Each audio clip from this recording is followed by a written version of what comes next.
Holy crap. People persist in doubting the evidence. Don't run and hide. Don't be afraid. Don't turn away any longer. The truth will set you free. You're listening to Jimmy Church Fade to Black on the Dark Matter Radio Network. We're turning all of our antennas towards Jimmy Church on Dark Matter Radio. And now, your host, the captain of conspiracy, the prince of paranormal. This ain't your daddy's radio network show. This is Jimmy Church Fade to Black.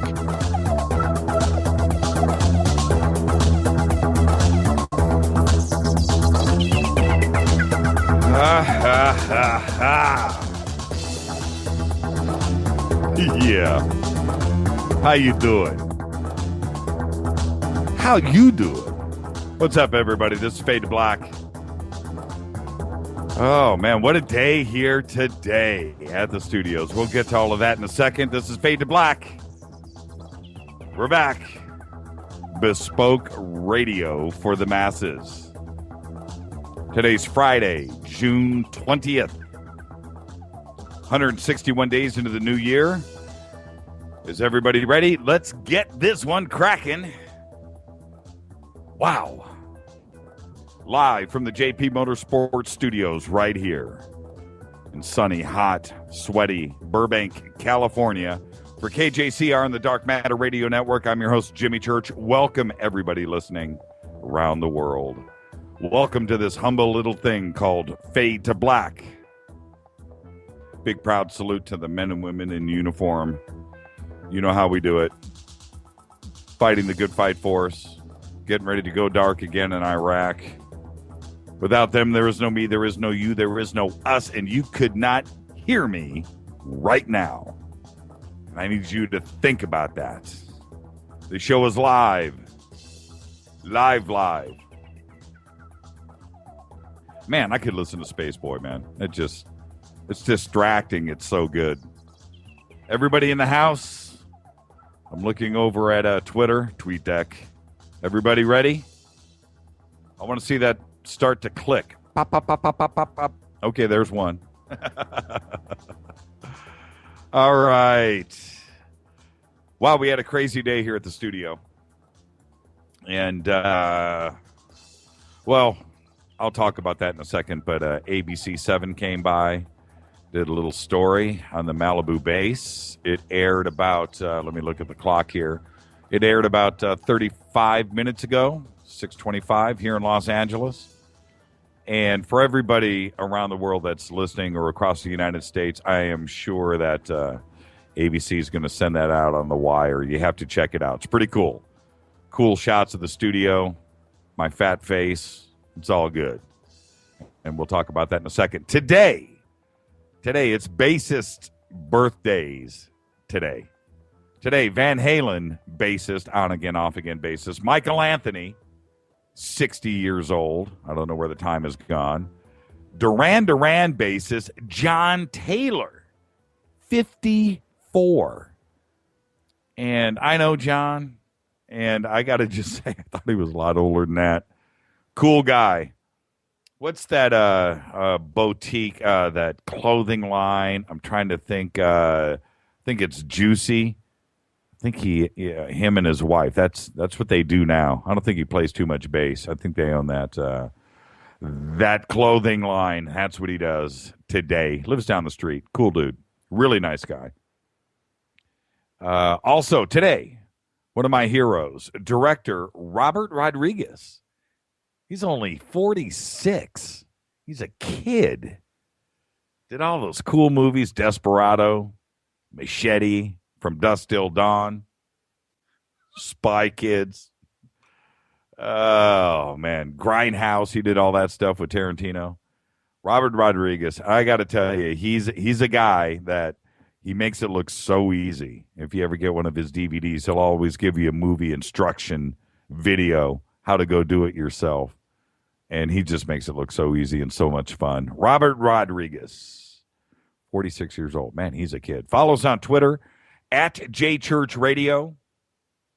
Hashtag DMRadioNet. I've got all that set up right in front of me.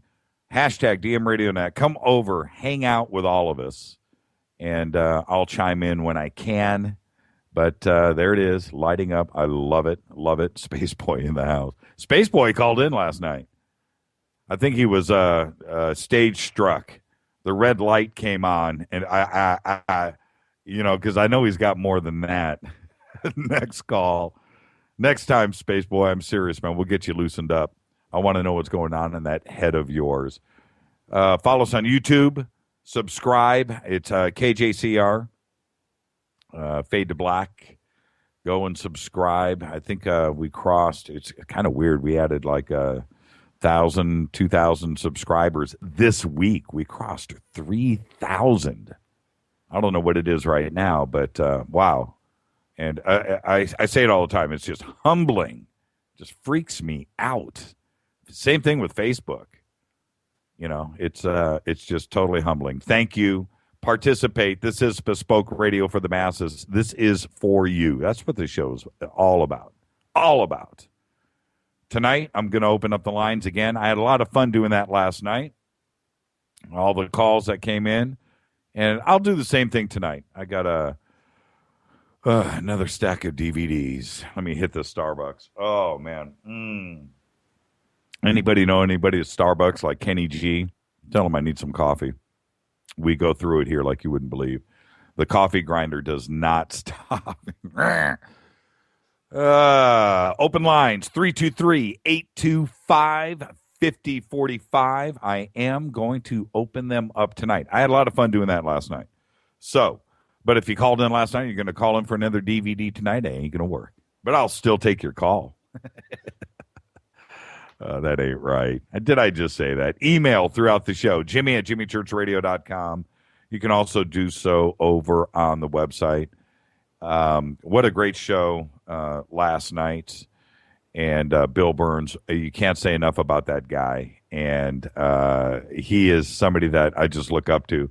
And it's funny. We got so much email about, Bill and I on the show together. It's just Bill. It has nothing to do with me. Bill is a talker, and he is, his feet are on the ground. And he's just makes it really easy. But, yeah, he's a fun conversation. But he's got his own radio show. I would love to have him on every night. That'd make things really easy. But thanks to Bill for coming on last night and talking about the Huffington Post article, which is great. Thank you, Huffington Post, as well, and Lee Spiegel. Great article. And this morning, the media started calling and emailing here. There's a bunch of stuff going on. I mentioned at the front of the show, ABC contacted us today, ABC 7 Los Angeles, Rob Hayes, and I think I put Rob Archer online. I don't even know who Rob Archer is. Funny, it's Rob Hayes, and we will go fix that post on Twitter and Facebook. Go do a quick edit. Anyway, so, Rob, by the way, so he shows up here at Fade to Black at JP Motorsports, and he's like 6'8". I was like, what the? He got out of the van, the ABC News van, and pulled up, and he jumps on. I was like, holy mackerel. What are you doing the news? You need to be playing basketball somewhere. The guy is just humongo. But anyway, so thank you, Rob. Very nice guy. And everybody over at ABC, I will just say this, humbling experience with that, too, as well. Great people over there. Elaine in production, one of the producers. Very cool. And they did a great piece on us. And although it was about the Malibu base. Now, there's a couple of things I want to talk about in the news that are directly connects back to the Malibu base and the story that they did do. So I will talk about that after the break. But it was really cool, and I just can't say enough. We are Going to do the winners of Contact in the Desert. We're going to do that next Friday. That is done by computer. It didn't get done today. Next Wednesday or next Friday, next Wednesday. But we'll do that then. They contacted me today just to let me know that they're working on it, but it'll probably be done by the end of the show, but it'll be too late. So we'll do it on Wednesday. All right. And again, Rick Sinnott, Brad Beining, Arturo Portillo, Shakira Bluesun, and Walter Lewis. You guys are, and everybody's been in contact with the show, and Contact in the Desert has been in touch with everybody. So I'm looking forward to that. Don't forget, all you got to do is go over to jimmychurchradio.com, scroll down. I'm over there now. It's about a couple of scrolls on the old mouse wheel down. There it is. Contact in the Deserts. Richard Dolan, David Jacobs, Nick Pope, Jim Mars, Tellinger, John Anthony West, Linda Moulton Howe, Stephen Greer, David Wilcock, Eric Von Daniken, Tsoukalos. They're all going to be there. And that's a third of the list. It is Gerald Clark's going to be there. Come hang out with us. We're going to broadcast Friday night, August 8th, and all the winners will be live with us. If you want to get on the mic, if you're not scared, get on the mic, come hang out, and whoever we're going to have on the show that night, just come and do your thing. It's going to be a lot of fun, and I'm so looking forward to it. So go register, win, do it. If you haven't read the article on Huffington Post, that link is right below Contact in the Desert, and you can go and read the article over there that Lee Spiegel wrote, and it's good stuff. So go check that out. Again, thank you. Huffington. Did I say Huntington Post? Huffington Post, Lee Spiegel. Great article, and I think it's all there. And the videos are there, too. I think there's a gallery slideshow of all of our images. They're all there, too, as well. So there you go. What else do I have in the front of the show to do tonight? Let's see here. Emails. This came in. Oh, all right. The first one came in from Lynn Lewis from Australia, and this is what she said. She says, as an outsider, I'd like to know why the USA has to get involved in Iraq again. I feel it means it's all going to get back to what it was before. Wasn't part of the last mission taking so long that it was because the armed forces, the United States, with the other countries supporting the USA, were training the Iraqi military to handle these groups themselves? They should be able to take care of this ISIS group after all the training that went into that mission. She is 100% correct. Why are they swooping in again? Shouldn't the U.S. give the Iraqi army time to work this out? That's a great email. And she is exactly 100% on point. What makes me nervous is that V8 that I drive and the gas. And what's going to happen? Think about that. It's already going up, and that's why we invaded in the first place. There was no chemical weapons of mass destruction. So anyway, but that's. I was going to talk about this tonight, but this show isn't a political show. This show's a fun show. But I firmly believe in our military, and going into harm's way just bums me out. So I don't care if it's drones, whatever, but boots on the ground makes me nervous. And these 300 special forces guys that are, well, we got to protect our embassy and our people over there. But I really hope that we chill out, shoot some missiles, whatever, but keep the oil flowing. That's what it's about. Anyway, email from Lou Sheehan. Now, so he sends me this email today, good old Lou, and I'm looking over here on Twitter. I want to see his response to this. I want to see everybody's response to this. So Lou's getting a little cocky. So Lou sends me this email, and this is the headline of the email. Jimmy, this is an example of how I study. And he shoots me this JPEG. I'm ready for UFO Jeopardy with you and Bill anytime, any place. I was like, what? So I click on the image, and there it is. And Lou has got Dolan's first book out. And UFOs in the state, secret state. And I hope I got that title right. The book is behind me. I'm just not going to turn around and get off the mic to see what the title is. But anyway, so he's got it all highlighted, subjects, colors, trying to intimidate me. And he even goes on and says different colors and tools, pencils, pens are key to different concepts. All right, Lou, I'm ready. And you know what? I bet you Bill will take that on too. Lou Sheehan. It was a brilliant email. And Lou, I hope I just embarrassed you. It was awesome. Keep the guest requests coming. Next week, by the way, James Swagger here in the house. James Swagger got a couple surprise guests next week.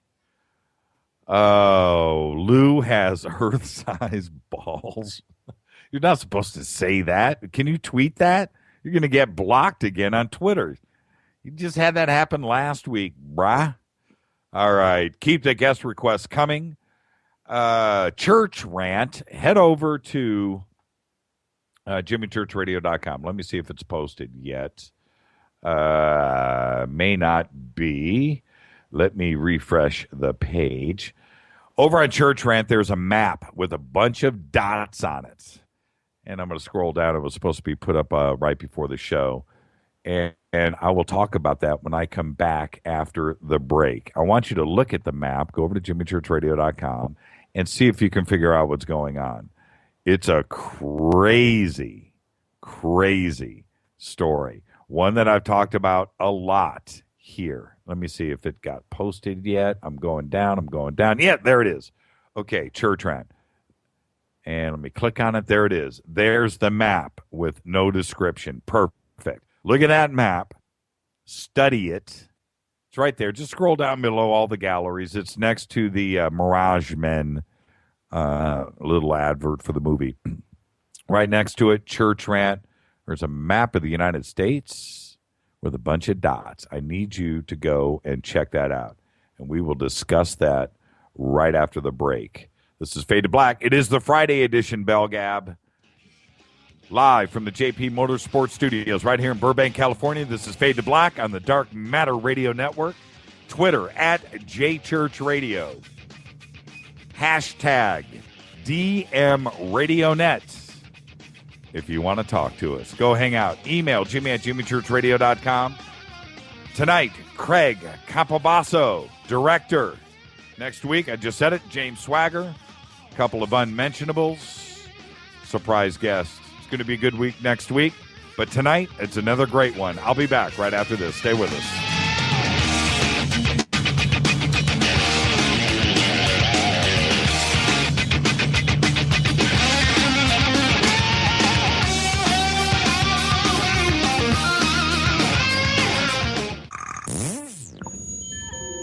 You're listening to Jimmy Church Fade to Black on the Dark Matter Radio Network.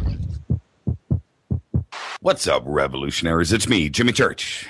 Do you have an IRS or state tax issue? Well, I did, and I called national tax experts. My problems were fixed, done, fini, and man, I got to tell you, it was a relief.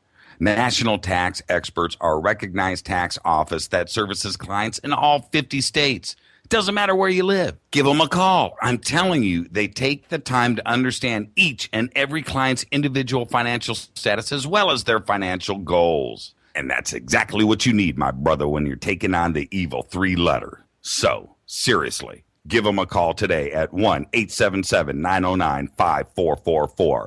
Again, 1-877-909-5444, or go check out their website, nattaxexperts.com. That's nattaxexperts.com. Tell them Jimmy sent you. This is KJCR at jimmychurchradio.com. On the Dark Matter Radio Network.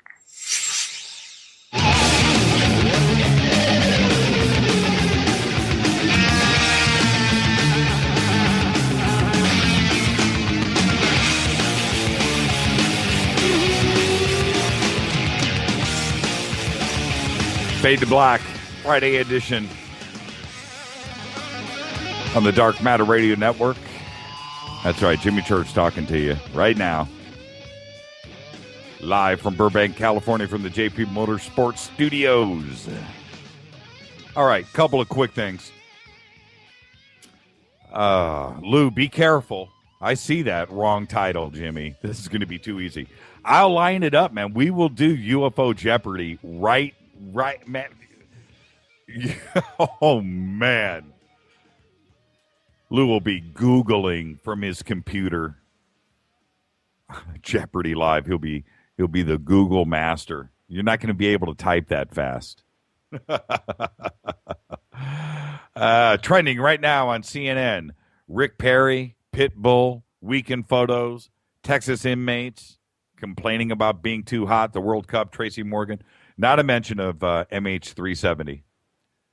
And like I said, I've got some special stuff that I'm working on right now about that independent group and the 5 areas that they've pinned down. And it took somebody independent to probably go find this plane if that's where it is.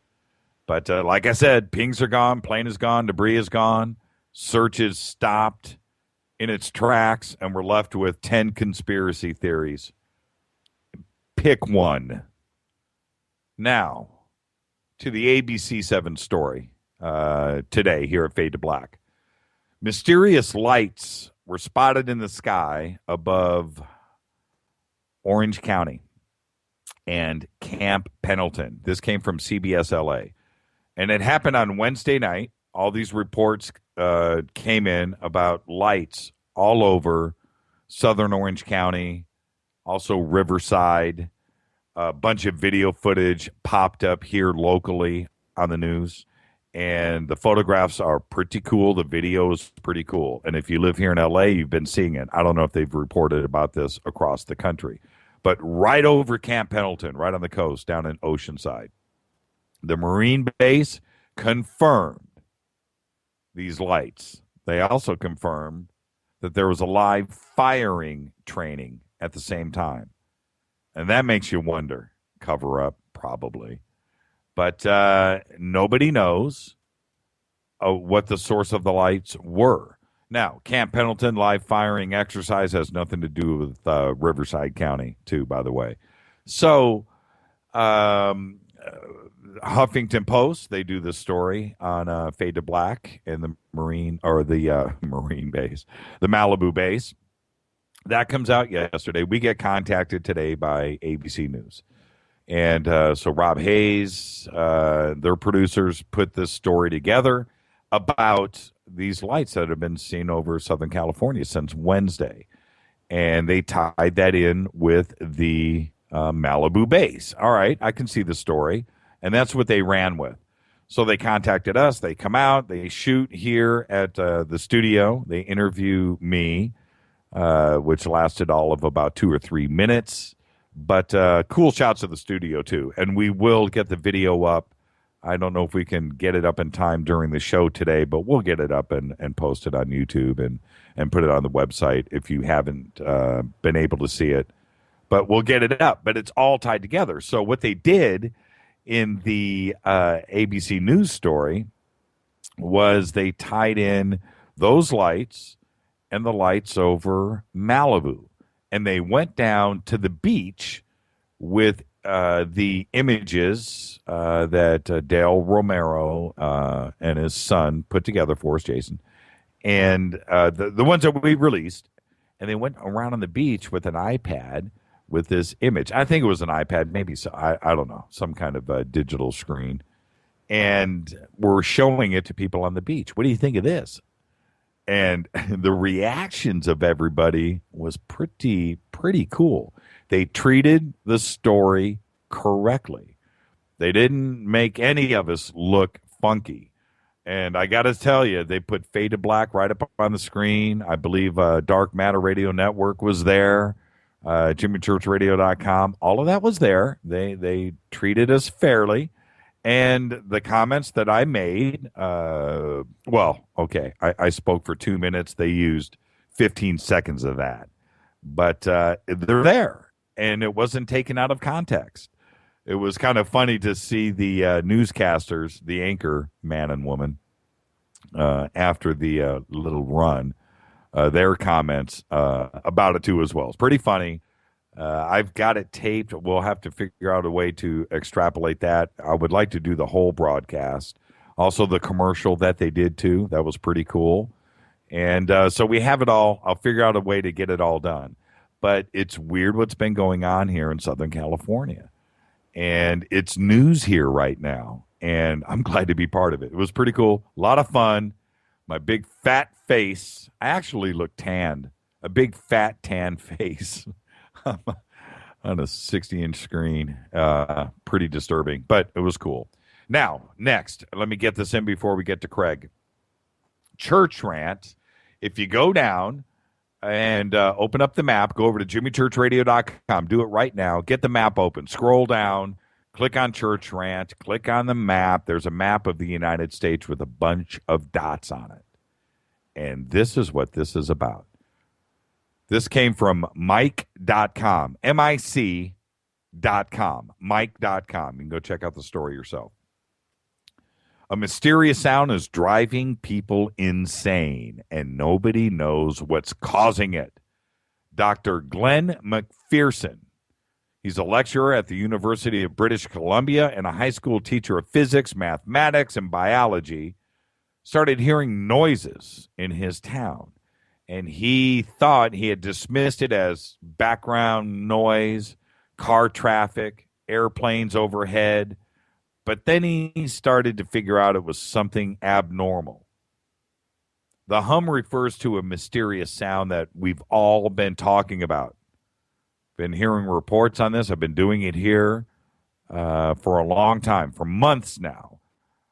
But the reports have been coming in from around the world. Videos posted that this persistent, invasive, low-frequency rumbling, trumpets in the sky, all of that has been driving people nuts.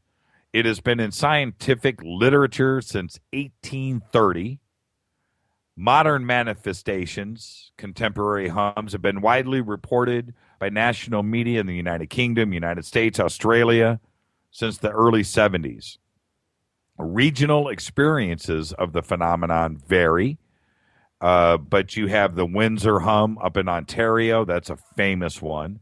The Taos hum in New Mexico, the Auckland hum in Auckland, New Zealand. Somewhere between 2 and 10% of the population can hear the hum. Now, it's the strange thing is it appears to be happening more indoors and at night. So Dr. McPherson decided to start to put all of this together. And that's what this map is of North America, with a little bit of Mexico. The Dominican Republic made it in, but all over the United States and Canada. And that's what those dots are. And those are the reports, the ones that we know about, of the mysterious hum. And I'm going to get to the bottom of this. And obviously, I'm going to reach out to Dr. McPherson and get him on the show post-haste. I think it's an incredible story. Would love to get to the bottom of it. And with that, we're at the bottom of the hour. Can you believe it? We made it. We made it. Let's take a break. When I come back, Craig Campobasso will be in the house. He's got a new movie out called Stranger at the Pentagon. I'll let him tell you all about it. We're going to talk about a lot of different things tonight. I'm going to talk about some George Van Tassel. You know who that is, Lou? I want to see a tweet right now. I'll be back right after this. This is Fade to Black on the Dark Matter Radio Network.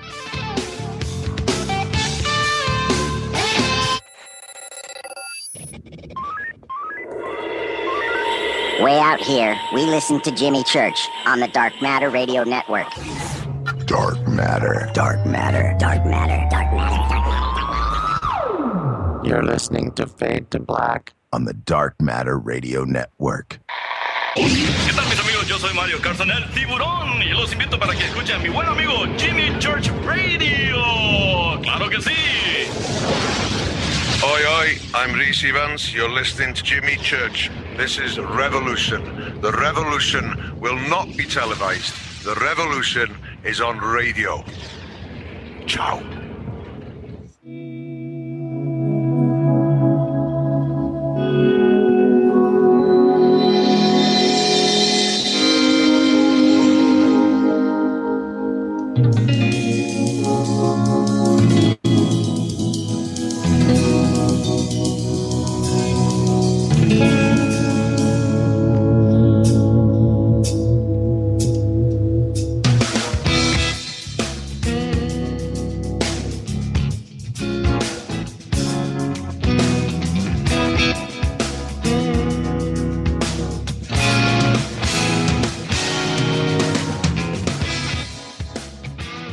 All right, everybody, welcome back. Fade to Black on the Dark Matter Radio Network. We are live right here in Burbank, California, from the JP Motorsports Studios. I'm your host, Jimmy Church. Let's do this. Craig Campobasso, author of the autobiography of an extraterrestrial saga, I Am Theron, which was published on 11/11/11 and is the first in a trilogy about the second coming of consciousness. With high praise in the foreword by world-renowned author and psychic Sylvia Brown, suggests the book to anyone who enjoys a remarkable story and sees it being a movie like Avatar. Kevin Kilner, star of the Gene Roddenberry's Earth Final Conflict, says, like Gene Roddenberry, Campobasso's writing teaches us how to live harmoniously on Earth by looking to our future in the stars. Campobasso also completed a feature-length screenplay, Stranger at the Pentagon, based on the book by Dr. Frank E. Stranges, and that was first released in 1967. It remains a UFO classic to date. The short version of the film, which tells the story of a created being, an angel in human form, named Valient Thor, who was a documented guest of the Eisenhower administration from 1957 to 1960, is now in post-production and is a launching pad for the feature-length film by the same title. It will be also featured in 2 months at the Burbank Film Festival. I would like to humbly welcome to the program right now Craig Campobasso. Craig, how are you, sir? Good, Jimmy. Thank you so much. What a great introduction. Hey, man. Yeah, it was a mouthful, but we got it in there. It was. You did it harmoniously. Yeah, so funny. With me, it's how they say first the body, then the mind. I think for me, it's my eyes. It's my eyes, and I refuse. Craig, I'm serious. I refuse to go LASIK or glasses. It's so vain when it comes to that. I will always say I have perfect vision no matter what. As long as things are 6 feet away, I'm good. Yeah, me too. But all these monitors, I got another monitor in the studio this week, a big one. And you know what? It's already not big enough. It's really funny. Every time I walk into Costco and I see one of those 70-inch, I'm like, that's the monitor I need. Yeah, that's what I need in the studio. I need one of them bad boys. Me too. Can you imagine surfing the internet, on that? Clicking on that? Oh, man. Oh, geez. I know. That would be really awesome. And have like a big, giant office. I've always wanted a big, giant office. So yeah, today having the guys over here from ABC7 in the studio. The studio here is cool. It's cool. It's a nice studio. It's a radio studio, but those guys are so high tech. And I just thought, they're going to come in here and the first thing they're going to say is, "You broadcast? You're the guy sitting in for Art Bell. This is what this is what you got." But they were impressed with it, and it's to me it's not enough. It's a nice man cave, but it's never enough. It never is. Nope. Okay. Wow, we got a lot to talk about tonight. Lots. Yes, and thank you for coming in. And you know what, man? You live right up the street. Why didn't you just jump in your car? I actually thought of that. I didn't realize that you actually were in Burbank. Yeah. That would be fun. So we're going to have to get together. Yeah, we got to do it. I mean, you could practically skateboard down the freeway and not stop. And just end up here. Yeah, it's less than a half an hour away. And if you do it right, it's probably 15 minutes. So, but anyway, next time we'll have you in the studio. It's much more fun in the studio. Eat food, drink. It's a lot different. So now, excited to have you on, and we have you and I talking all week about different subjects. And I warned you, like I warn every guest. We have these great conversations, and those conversations are forever gone in the ether. They're done.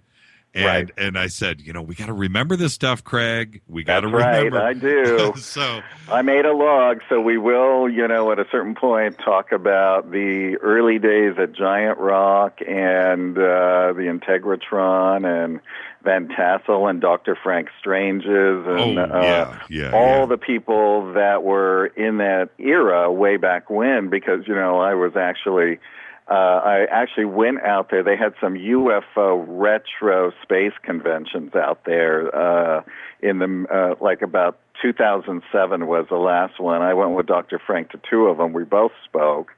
But we went out there on several occasions, and the sisters who own it, Joanne and Nancy, I've become very good friends with, and he took us around and he showed us everything and how it was set up, even out at Giant Rock and how everything happened. But Dr. Frank used to MC all the space conventions in the 50s. Let's stay right there, because I find that is a fascinating era of the world, actually. I was going to say United States or California, but that would have been a really fun time to be alive.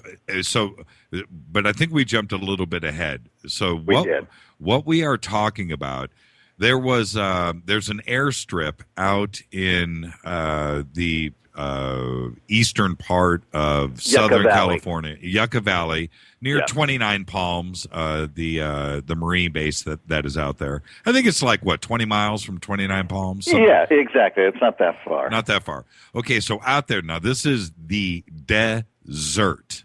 Okay, yeah. This is middle of nowhere. Middle of nowhere. Really, I mean, if you go out there and anything goes wrong, you're going to die. And and nobody will ever know. But that's right. There was this character. His name was George Van Tassel, and George ended up leasing this property out there. He called it an airport. It was an airport, and it was used, but they didn't have any phone lines. They didn't have, it was very remote. But what George ended up using this for a couple of decades was he was a contactee, and George used this for UFO conventions.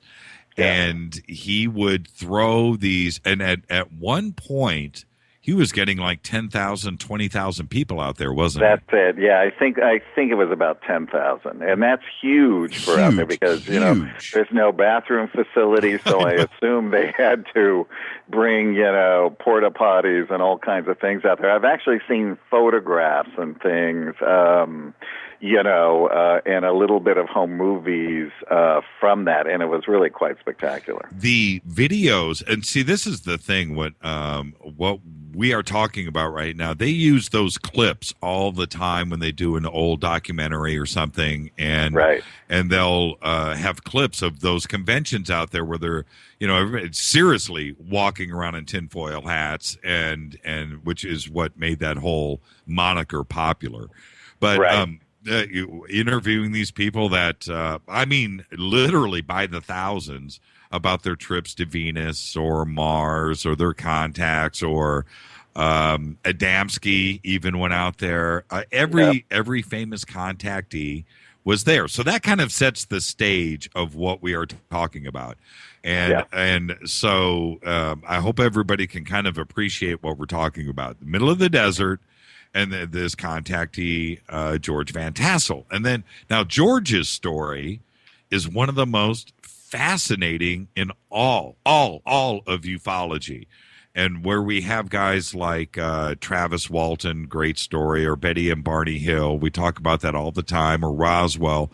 George Van Tassel is a guy that is not, even George Adamski gets more recognition than Van Tassel, and Van Tassel was responsible for a large part of that entire era of ufology from the early 1950s going up into the 1970s.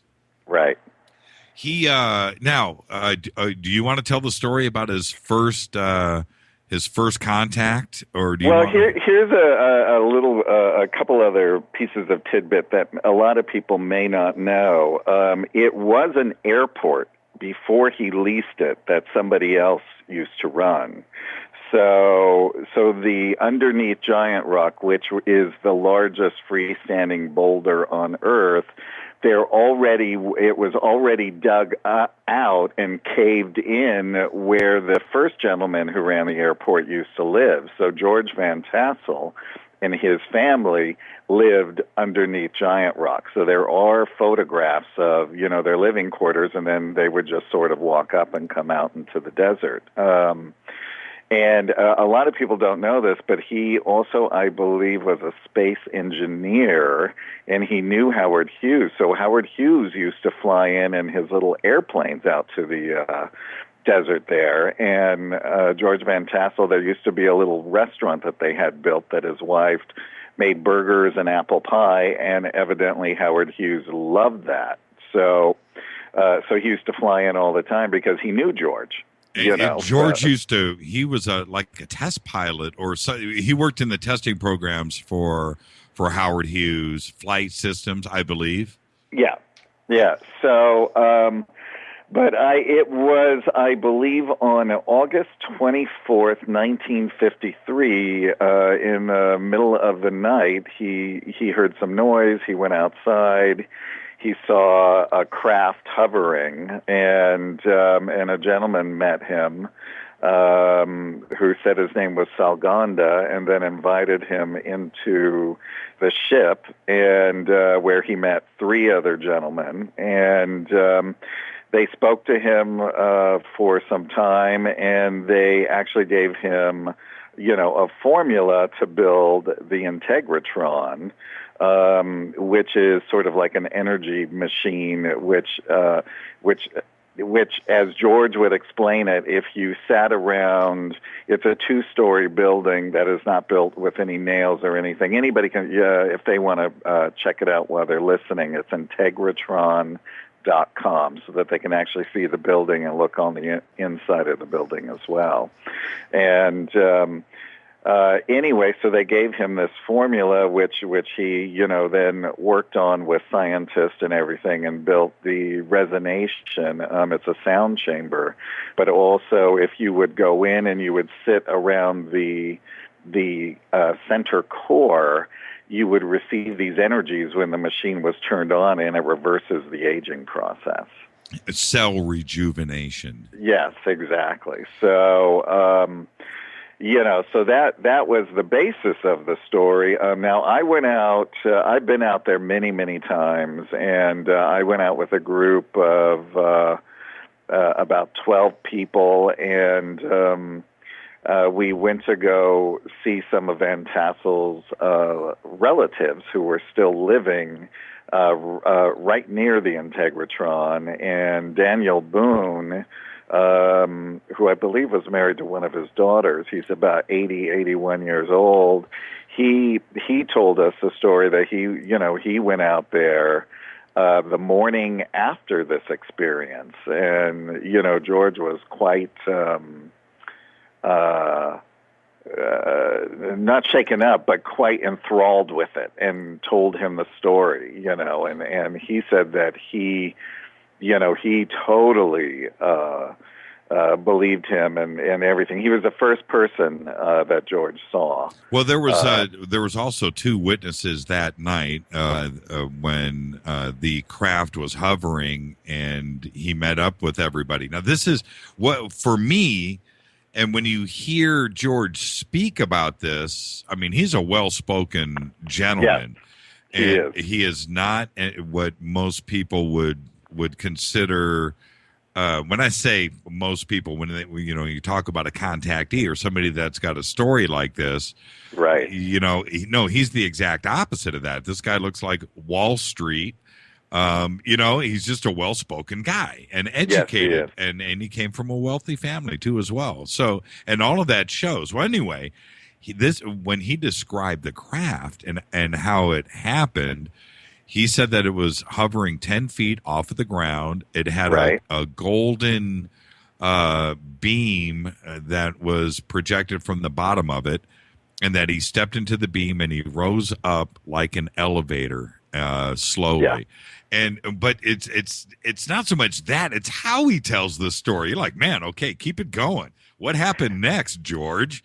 That's right. Yeah, because it's so compelling, so convincing. I mean, if he was in a jury box, you know what I mean, telling this story, jury's buying that. He's not getting convicted. And but anyway, in one of the interviews, which I know the interview, the interview I'm talking about.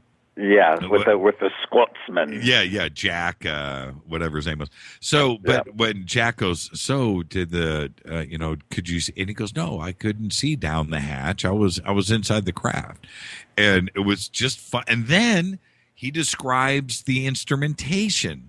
He doesn't describe what he is familiar with. He's in the aviation industry, gauges and dial.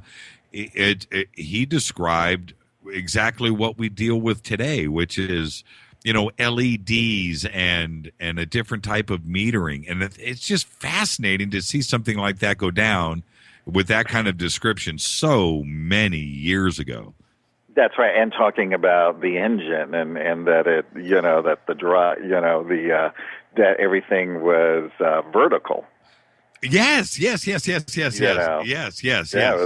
was really, really fascinating. I mean, it's really hard, if people are really interested in the story, if you go to UFOstore.com, you can get all of the Long John Nebel shows, who of course was the Art Bell of that time. Right. And George was on that show several times as well as all the contactees that were, that were all around, there in the space conventions. You can get them on MP3s and actually listen to those shows. So, and then the Integratron, which you kind of breezed past it, but let's talk about that for a second. And you've been there. You said one thing that no nails, but it not only no nail. I mean, it is completely made without metal. That's right. And the building itself, I'm going to say it looks like an observatory in that it's got a domed roof. How many, is it 2 stories tall? It's 2 stories, yeah. It's 2 stories. The bottom floor and then the top floor. The top floor is the sound chamber. And it's painted white. It sits in the middle of the desert. It's a beautiful structure, by the way. It's beautiful.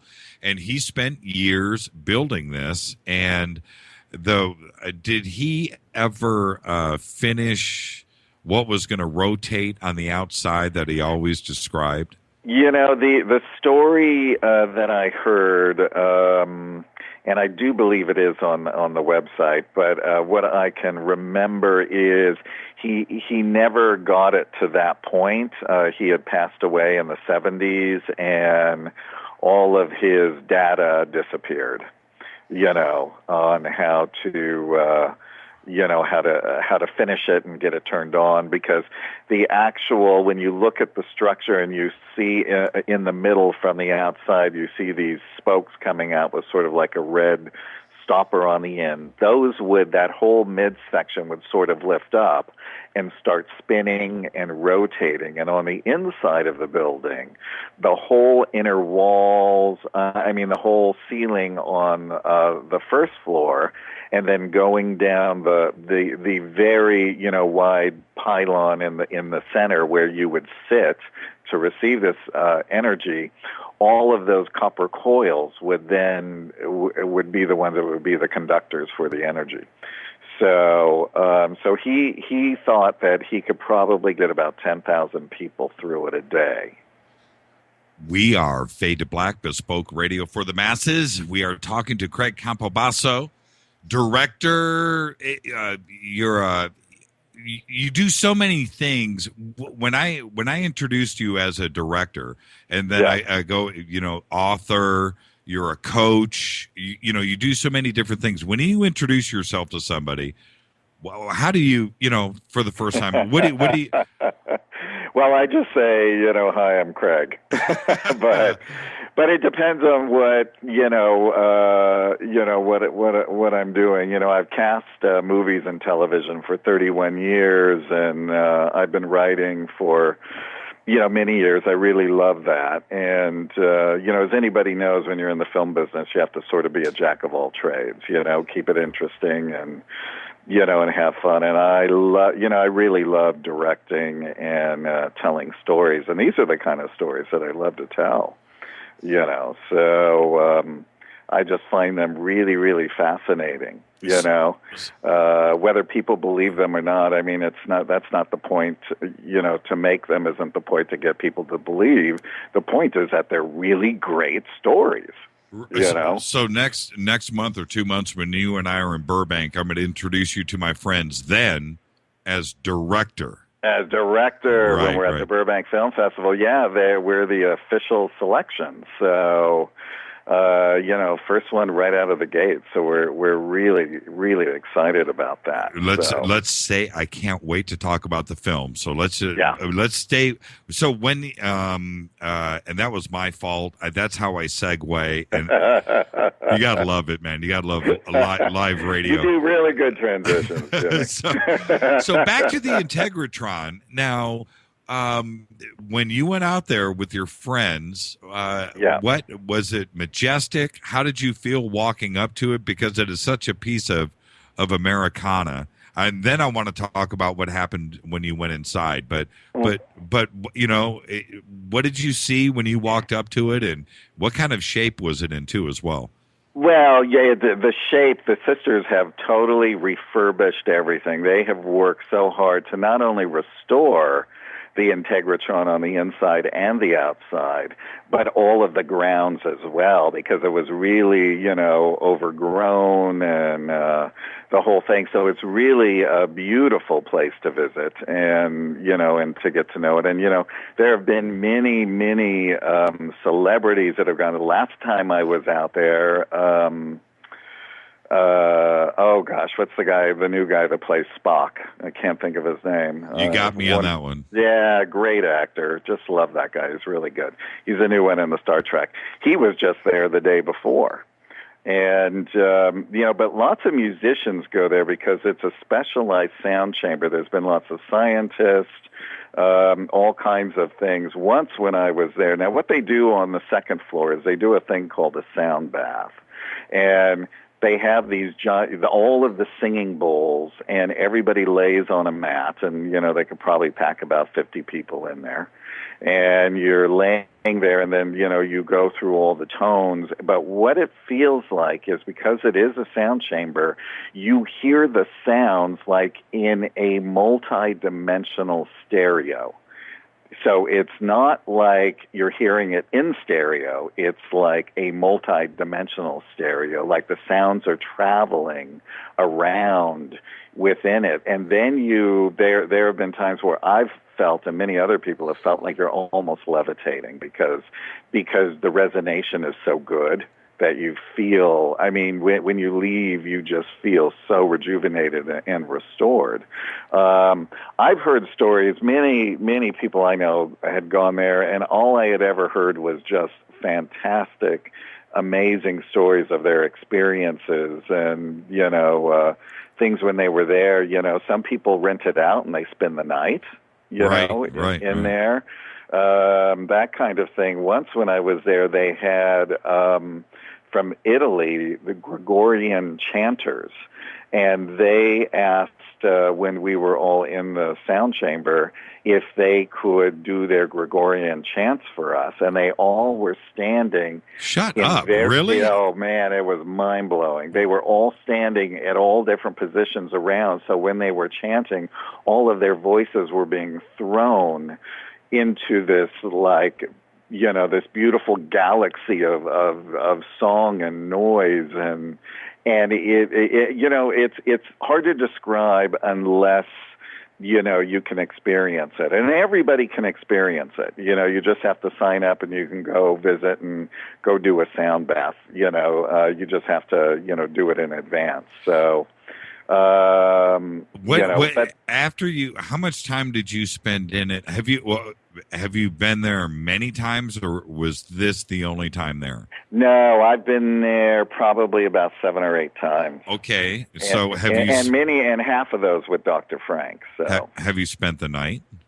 I've never spent the night because they say it's extremely cold. Okay. Because it is the desert. So. What draws you? But Craig, what draws you back?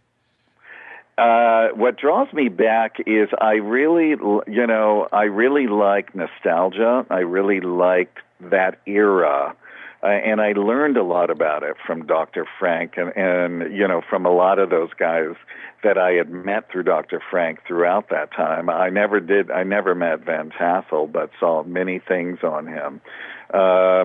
But it's also going there and getting that sound bath is like going and getting recharged and rejuvenated, and you just feel like you can tackle the world for the next 2 weeks because you're just resonating at such a high frequency. Same thing with everybody, all of your friends, everybody. Everybody always wants to go back. It's because and I've taken many people there, and and people say, God, the next time you go, please let me know. I want to go. So we did take 12 people out. We went. And Bob Short, I don't know if you know who he is. Mm-hmm. He was one of the people from that era. He's the only one who's left alive out of that era. So we brought him out there and actually put him on video telling all the stories from that time so that we would have that sort of archival footage, since he's the last standing man. Are you going to do it? Are you going to do a documentary before the sisters are gone and everybody else? Are you going to try to get this, on film? Well, I mean, we're sort of just compiling. I don't know what we do there, but right now we're just going into the archival stage, to just make sure that it's preserved, Bob met, I think, Van Tassel back in either 1952 or 53, so that's how far back he goes. Now, what about, this isn't quite a real segue, it's a semi-segue, but over at Giant Rock, where Van Tassel had dug underneath, well, the guy that owned the airport originally before him released it, dug his living quarters. I think it was only like 400 square feet or something. Right, that's right. Is that still there? Well, they filled it in. It's all filled in with dirt. Oh, man. I'm sure that if, at a certain point, if it ever became a touristy thing, they could dig it back out and kind of put it back, the way it was, because there are a few photographs from that era. I think some are even on the I've seen them. even be on the website. Yeah, it doesn't look that small. The pictures that I've seen of them down there, well, they live there. It doesn't. Yeah. It didn't look. It sounded like it was a cave, but it was actually pretty nice, and it looked okay. And it looks okay. And interestingly enough, if you're looking at the back of the rock, and if you look way up, there is a gigantic pole sticking out of the rock. And Van Tassel used to sleep in a hammock that was up on that thing. So he would actually a lot of the time sleep outside, but he would sleep up, because there's animals and things like that come in. So the new Spock is Zachary Quinto. Zachary Quinto, that's him. See the listeners on the show. You gotta stay on your game, man. You and of course, I should know his name. I've been casting movies for 31 years, but you know what? My brain has a million names in it, so it takes a while to siphon. But he's fantastic. We just got a tweet in from Eugene. He says, "I don't want a DVD, and I will give up a pass to Contact in the Desert if I can get cast in one of Campobasso's films." You know what? I'd probably have to arm wrestle him for that one. That's great. Yeah, no, I just finished casting a big fun sci-fi movie too. So what? Another one? Yeah. Well, I cast it. I didn't direct it. So. Oh, okay, I got you. But it's called Telios, which means perfect in Greek. So.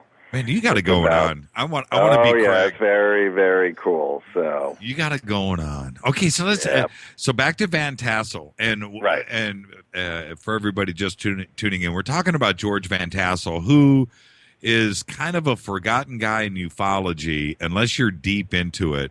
That he's a guy that was instrumental in all of those movies. Earth, Martians attacking women, whatever those movies were in the 50s, that were put out by Allied artists and all those companies. All of that, it was written about George Van Tassel and his group of friends out in the desert. I'm serious. He was instrumental in so much folklore that we deal with today. Yeah. It was George Van Tassel. We can thank him for all of that. And yet, finding stuff out about him, it's a little bit tough. You have to dig deep. You have to know where to go. You and I talked about this all week, and he's just a fascinating guy. So then, so now George he's living underneath Giant Rock, and I think Giant Rock is how many stories tall? It's crazy how big it is. I'm not sure if it's maybe 4 or 5 stories. That's about what it looks like, but it's the biggest freestanding boulder. Yeah, because they talk about it being 60 or 70 feet tall. So some of it must be under the ground a little bit. Maybe it's recessed. I think so. Because I've seen the same pictures that you've seen, that you're talking about. Well, you've seen it in person. But it looks like it's about 4 or 5 stories tall. But it is the biggest freestanding rock in the world. Hence the name Giant Rock Airport, which is where he lived. Yeah. And so they dig this. They're living underneath. They also have this restaurant. Now, the restaurant, and I've seen the pictures of it with the sign out front. It says pies and breakfast or something. Right, yeah. And I think it was called the Come On In. Yeah, the Come On In. Right, exactly. Come On In, yeah. Now, was the restaurant underground too as well? No, it was on it was built on a slab, a small, you can still see today where the cement was, and it's where it faces the front of Giant Rock, and it was just a little small, thing where you would walk in. Now, when I originally went there, the original tile floor, parts of it were still there. It is no longer there. It's since been, disintegrated or whatever. So when I was there the first time, I actually took a little memento, a piece of it, which I still have because it's a piece of history. Right. And and what also is interesting that a lot of people may not know is on the back of Giant Rock and then over where the ship was hovering, it was hovering near Crystal Hill, which is this whole little mound, this hill that's made out of quartz crystal. Interesting. So, there's a big giant resonance field that's going on there. Totally interesting. Well. Yeah, absolutely. Yeah. So, and you can still go there. They're like junk crystals, but they're still the white quartz crystal. And they're all over the place still. So George says he's sleeping underneath the rock. He's asleep. He's on his bunk, and he gets woken up. Now, I can't remember, but was he in the room? Did the being come into his bed? I don't remember that part of the story. I'm not sure if because I think he said he was led to the craft. Well, anyway, so he meets this ET, and they go outside. I see. That's what I'm feeling, that they were inside. Maybe not, but anyway, they go outside. There's the craft, and he boards the craft and meets some other ETs, 3 ETs. There's 4 of them on board plus himself, and they go for a little ride. He doesn't know how far. He doesn't know anything. He said that he couldn't see outside of the craft. But that's when he was given this formula. And part of this formula, not only was it used for the Integratron, but time travel. And the formula was simple. Do you remember it? I rewatched that video a little while ago, and I didn't write it down, but it was like literally three short things. Yeah, it was like, I don't remember. I want to say it was like F equals 1 over T. Something like that. Yeah. It's something like that. Very simple. Yep, F equals 1 over T. Now, so George, and you've seen the same interviews that I have. This is the fascinating claim for me when it comes to George.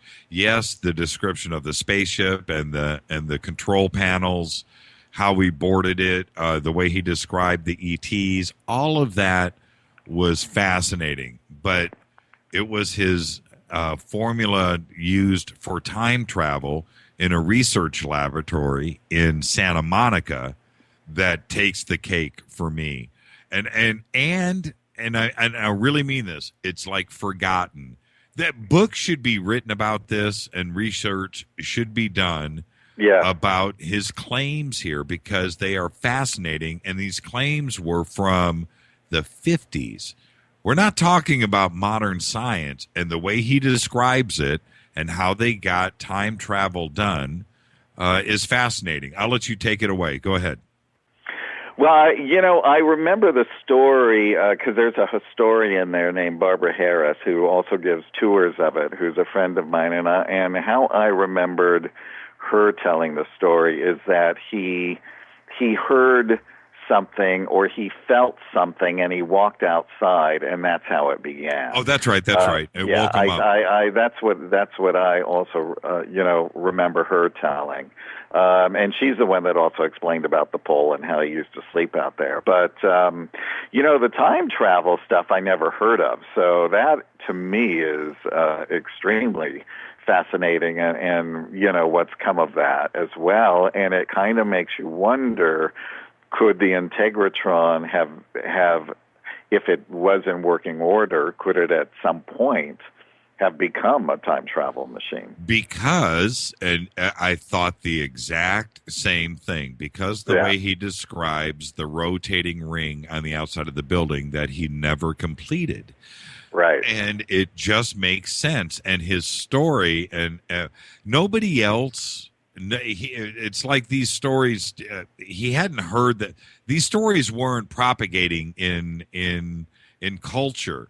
This was something that was completely outside of mainstream. There wasn't any descriptions like this ever before. And Van Tassel comes out with this, and I think there's something to it. Before we just dismiss it as him being another contactee from the Adamski era, that we need to sit down and literally, I want to know what that formula really meant. I want to know more about this time travel building and research laboratory that he had done in Santa Monica, and get to the bottom of it. And there's not, like I said, there should be books and volumes written on this, and there just isn't. And I don't understand why. Jimmy, where some of this might be stored, he had. George had a monthly newsletter where he put all kinds of information in. And I don't know how many years that went on, and I don't know if any of those are archived, but that could be something that could be archived there at the Integratron as well. And some of those answers may lay there, because I remembered seeing some of them. I'm not sure if it had something to do with like light. I remember there was like beams of light, in the artwork at the top. I can't remember exactly what it was called, but the thing that I in doing a lot of research about the whole giant rock era is, back in those days, it seemed like it was a young, fresh thing where beings were coming from somewhere else to intermingle, which started happening after the first atomic bomb, right? Right. And in the 40s, and then and I think that these beings were more accessible, maybe back then. Mm-hmm. Because they were first coming here, right? And some of the contactees today. They say that they're contacting them is because their heart centers are open, and not the analytical mind. That their heart centers are open, so they're sort of picking the more, not really heavily populated. Like there's some contacts going on down in Brazil as well that I've heard of. So. So I think, but now all of those people that were there that used to do those space conventions, if anybody does the research, a lot of their books from that era have been brought onto Amazon that you can go on and they're being republished, so you could actually read about those stories. And there was a certain amount of open-mindedness. You would think that today our minds are a lot more open to a lot of different subjects. It doesn't matter about what the subject is about. But back then, 10,000 ufologists together at one time, contact in the desert or whatever MUFON meeting or, national thing that goes on once a year, whatever. Okay, that's great. But think about what was going on out there. It was like, the US Festival. Right. So now what with George, what ended up happening towards the end of his life? He kept the festival going out there for about 20 years. I think so. I think it went into the 70s, and then did he die? Did he die in 78? Yes. Was it? Yes. Yeah, it was 78, I believe. And and then it all just it just came to a standstill. And I think also that his family was also sick of living there and sick of the whole thing. Well, can you imagine having to live under a rock? Yeah, and what happened with the airport? Yeah, is the airport when you were there? Is the airport still there? The runway? It's still there. You can still there. There were never runways. They're just dirt runways. They were just built for small planes. To come in and out, and so you can still see that. The only remnants are, you can still see where the floor was. It's a shame because so many people have graffitied the rock. It's like a party palace thing for teenagers and stuff. So it's littered a lot, and a lot of people go out and clean it up because they really want to help keep it the way that it was. So well, the next time you go out there, please, get in touch. I've got to go check out the Integratron. I will, and I'll let you know because, we are going to, hopefully by the end of the year or at the first of the year, we're going to be doing some outdoor screenings of Stranger at the Pentagon there and sort of take this whole story back to where it all began. Oh, that'll be incredible. Under the stars? Is there electricity right out there? The What are you going to do? What are you going to do? Like generators? I don't know. I already talked, to Nancy and Joanne about it. They were just ecstatic about, holding some screenings there. So this is the plan that I thought for, everybody who wants to come. Make sure that you like the Stranger at the Pentagon movie page on Facebook. That way you'll always be up to date with all the current information.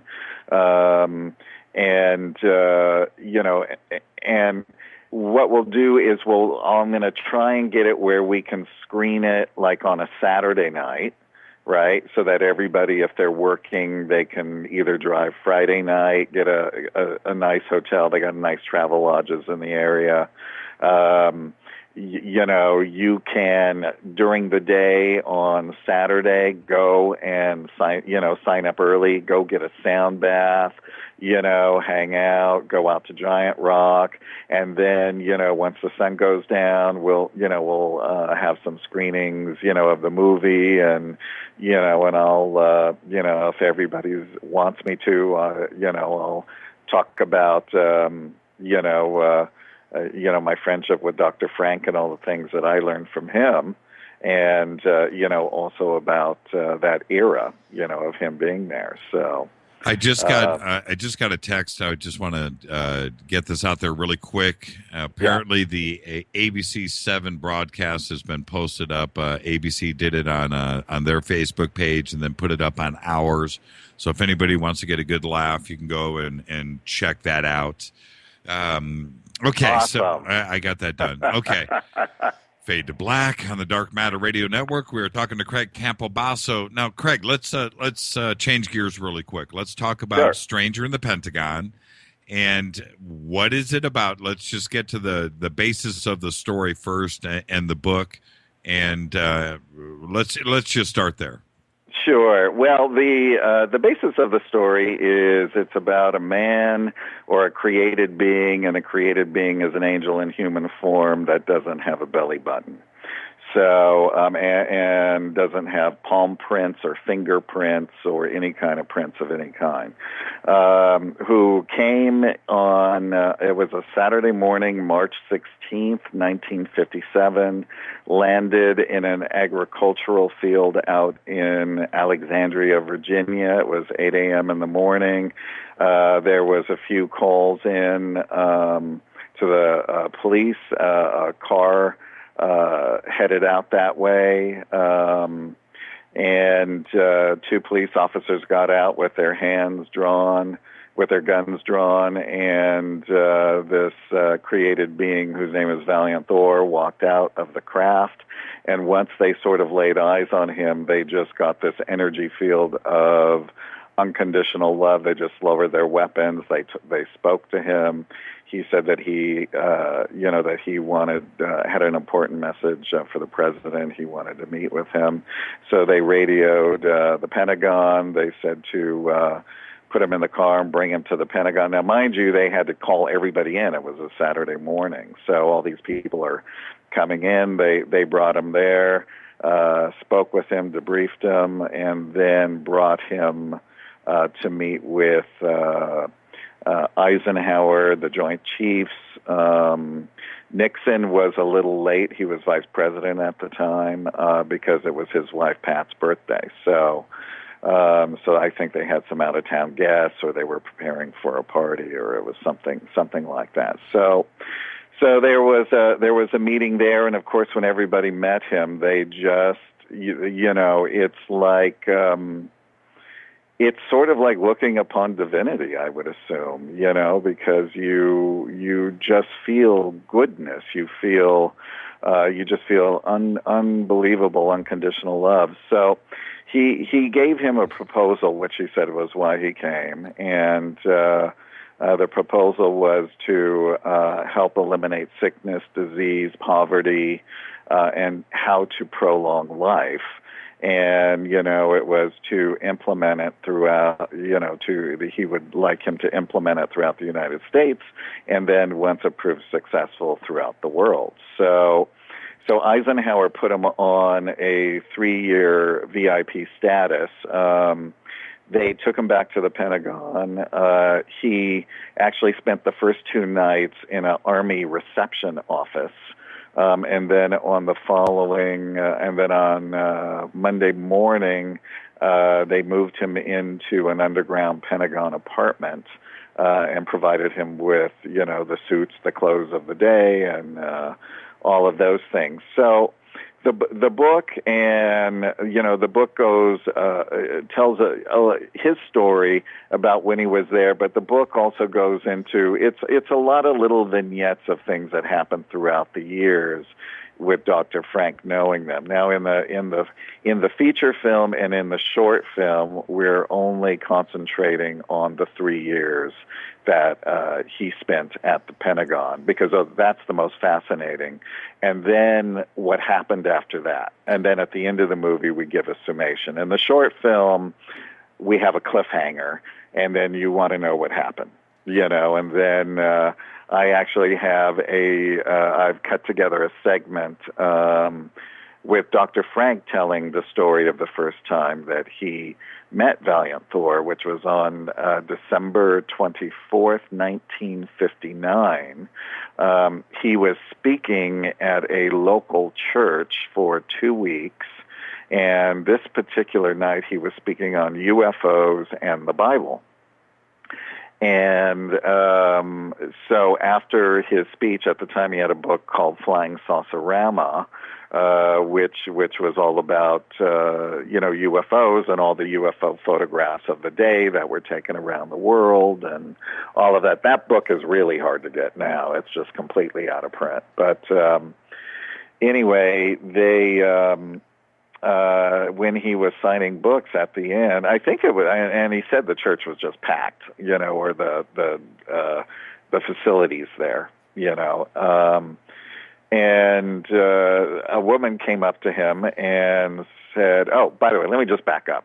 When he did his talks, he had giant blown up photographs that were sort of like on backer board, you know, that he put up on a giant interface behind him, and they were photographs of UFOs from around the world. Sometime prior,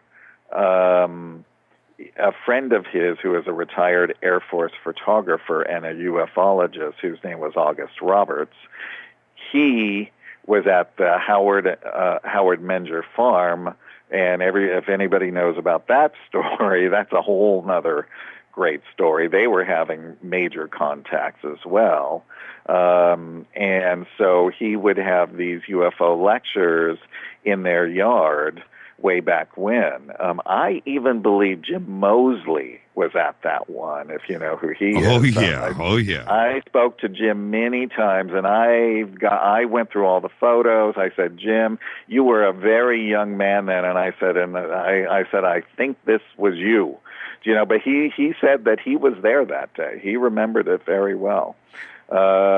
Anyway, and Dr. Frank was friends with him, so that's who connected me to him. And Dr. Frank connected me to Connie Menger, who told me, you know, their story, you know, that day.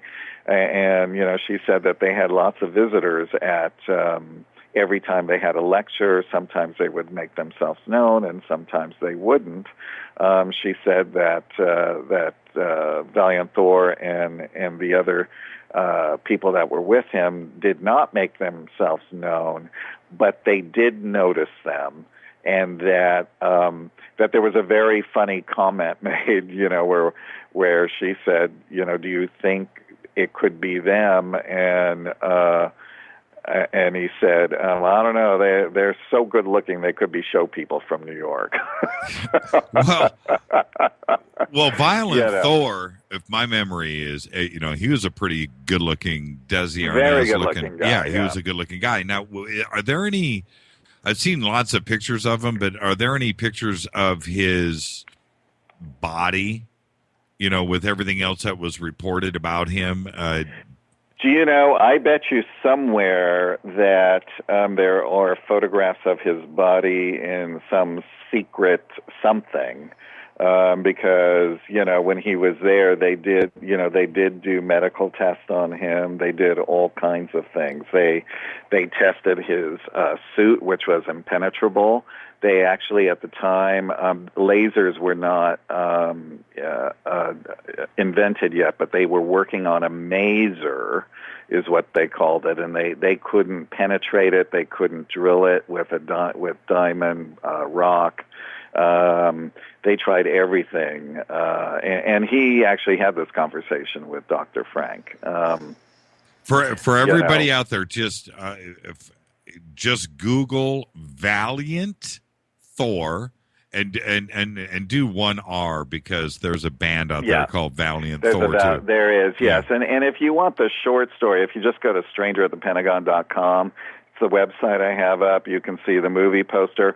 I've posted videos, like the video at the very bottom of the page is the story in a short nutshell, so that you could just watch. It's like a 7.5-minute video. You can see little clips from, little teasers from the movie, and then another little video I did on, the post-production campaign. Oh, yeah, I got it right here. Yeah, there it is. So you can, check out all that, and if you toggle through all the pages, you can, see movie stills and read more about it, and actually see the blueprints to Victor 1, which is in a poster, which has, an artist rendering of it, and then the blueprints to floor 1 and floor 2. It's really quite spectacular. It is, and this story is it could be the best fiction, the best screenplay ever, but it's not. I know, and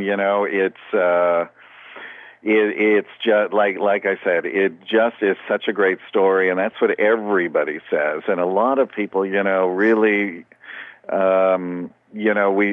we hear of these beings, but we never really have touched on them. There's been little blits and things like that, but in a bringing it, more to the forefront and that kind of thing. By the way, since I've been doing this, I also have had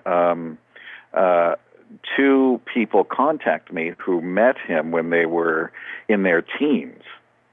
Interesting. Yes, and I also had met 2 other people who were the ones who introduced me to Dr. Frank, who had met Thor and conversed with him, with Dr. Frank, in the early 60s. And then the wife had seen him one other time in the 70s. So they've both since passed, but they told me, their stories of meeting him, and many other people have.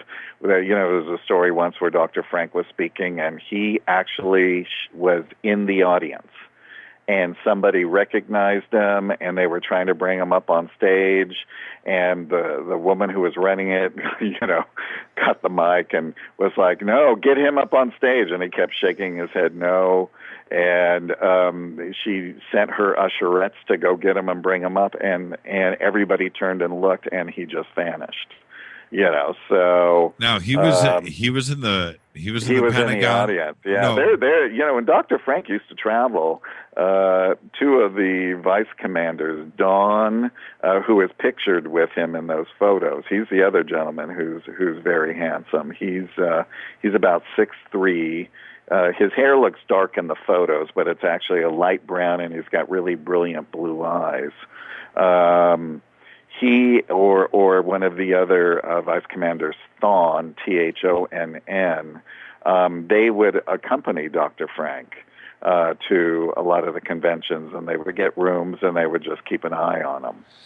How long was he? How long was he in the? Now he had an apartment, correct? He did. He had an apartment there at the Pentagon for the 3 years, but they tried to, there were guards at the door. They tried to keep track of him, but he could come and go at his own will. They couldn't, keep him there, and he didn't walk out the front door. Let's just say. What about? Yeah, I know. What about documentation about him actually being there? Were you able to uncover any of that? I don't have any documentation. I don't know if there's any in the archives, that they've released or anything like that. But there is, at the beginning of the book, Harley Bird, who was one of the Air Force men who worked during that era at Project Blue Book, and he was the nephew to Admiral Richard E. Byrd, who went on the inner Earth and actually met with beings, if you remember that story. That's a whole nother story. But Harley Bird actually confirms it because he was there at Project Blue Book at the time and confirms the whole story in the foreword to the book. So, what ended up happening to Thor? Well, what ended up happening is that Eisenhower and Nixon were very open to this, to really getting in there and helping the people. The Joint Chiefs and the other powers that be really wanted the space technology because you have to remember these were organics. These weren't like the other saucers that they had in their possession at the time, which were based on different principles. These organic ships, as you know, they're based on thought. So they control, the driver of the ship controls it with their own thoughts. So if you're not of that consciousness, you can't drive it. So they really were trying to get that technology. In the end, they turned the proposal down because they said it would eliminate, doctors, hospitals, nurses, and it would throw the economy, into a horrific down spiral. So he left.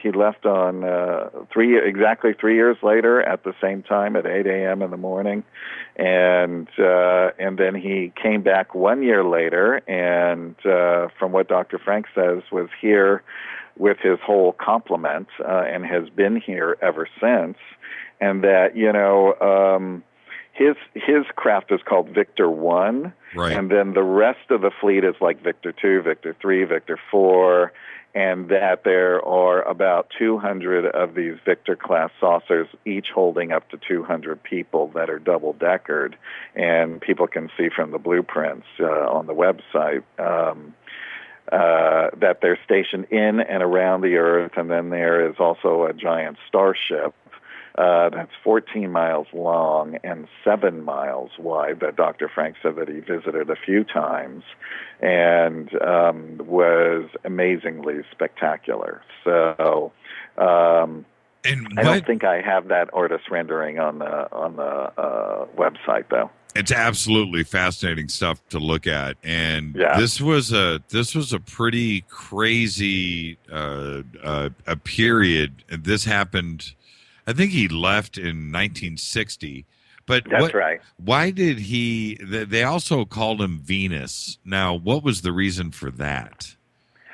Well, Venus is where he said that he was from, and that him and his race lived on the interior of the planet, and that they can and that all of the other planets throughout the universe are also populated on the inside, and And for several reasons. Number one, you're not on the Venus, you can't live on the outside unless you're like really advanced like they were and you built a dome. But then who wants to have vapors over a dome when you can build on the inside? You know, they have these technologies where they can build these things called synchrotron skies. So if they make the planets like a spaceship on the inside. They're all floored, and on each of the floors there are outdoor settings. There are, you know, just like you're living on the outside of a planet, and when you look up into the sky, it is no different. The synchrotron sky will go from morning to noon to nighttime and do the same synchronization as it does on the outside. And you are not getting all of the rays from the universe that age us, like we're all aging here on the outside of the planet. They have these resonance fields that keep them young and youthful. You know, they all look like they're 30-some years old, you know, and that they never age, and that, you know, even today he supposedly looks exactly the same. Now, I've never met him, you know, but Dr. Frank, you know, did up until his death in November of 2008. So if you think of it, you know, it's kind of it's an interesting concept. It's a concept that a lot of people hear because they haven't really experienced it, you know. Right. You know, it's hard for them to digest, but as we know, you know, when Gene Roddenberry started writing this, nobody believed it, and half that stuff is true now. So, and Gene Roddenberry even said he knew he was channeling from beings up there when he was channeling Star Trek, by the way. Yeah, and it's a weird coincidence between Valiant Thor and George Van Tassel, and that's right. And his flying saucer that he described came from Venus. That's right. Yes, that those were also beings from Venus. And you know, the interesting thing that they have all said, and that the people who have met him that I conversed with, and even with Dr. Frank, is that they are so married between masculine and feminine that they are like the perfect harmonious blend of both. They are kind and sweet and gentle, and could be strong as well, but not in an aggressive way. You know, it's like a whole different info structure inside of their humanity, which is amazing. And then, you know, if you even, you know, I've got to tell you, Jimmy, when I was writing this, I had some really great experiences myself. But, you know, my thing was, I was saying, how do you get inside a created being's consciousness? Do you know? How does one do that? You know, so after I wrote the first draft of the feature film, you know, I gave it to Dr. Frank, and he read it, and he said he was going to give it to Valiant. And I don't know, a week or two went by, and he called me, and he says, oh, you know, he said he held the script, he doesn't read it, and he just absorbed everything. And I said, great. I said, well, what did he say? And he said, just tell him good job. And I said, that's it? No notes? You know? Right? And then he goes, nope, that's all he said. So the next morning I woke up, and all these notes were just flooding through me. You know, so I'd go to the computer and do it. So each time I did a thing, this was the process, and then all the notes got downloaded into my head, and then I just went and made the changes. We're talking to Craig Campobasso, director, author, coach. Acting coach. Acting coach. This is Fade to Black on the Dark Matter Radio Network. I'm your host, Jimmy Church. I wanted to, I'm actually reading some tweets too as well. I want to jump back in the story a little bit before we actually move forward. Two questions. One, in that 1 year that Valiant Thor left, was he ever seen? Was he ever busted? I mean, was there anything to debunk the story? There hasn't been anything. I mean, lots of things that I've read online from and the people that I've talked to, that there never has been anybody to come forward and say that was me, or even way back when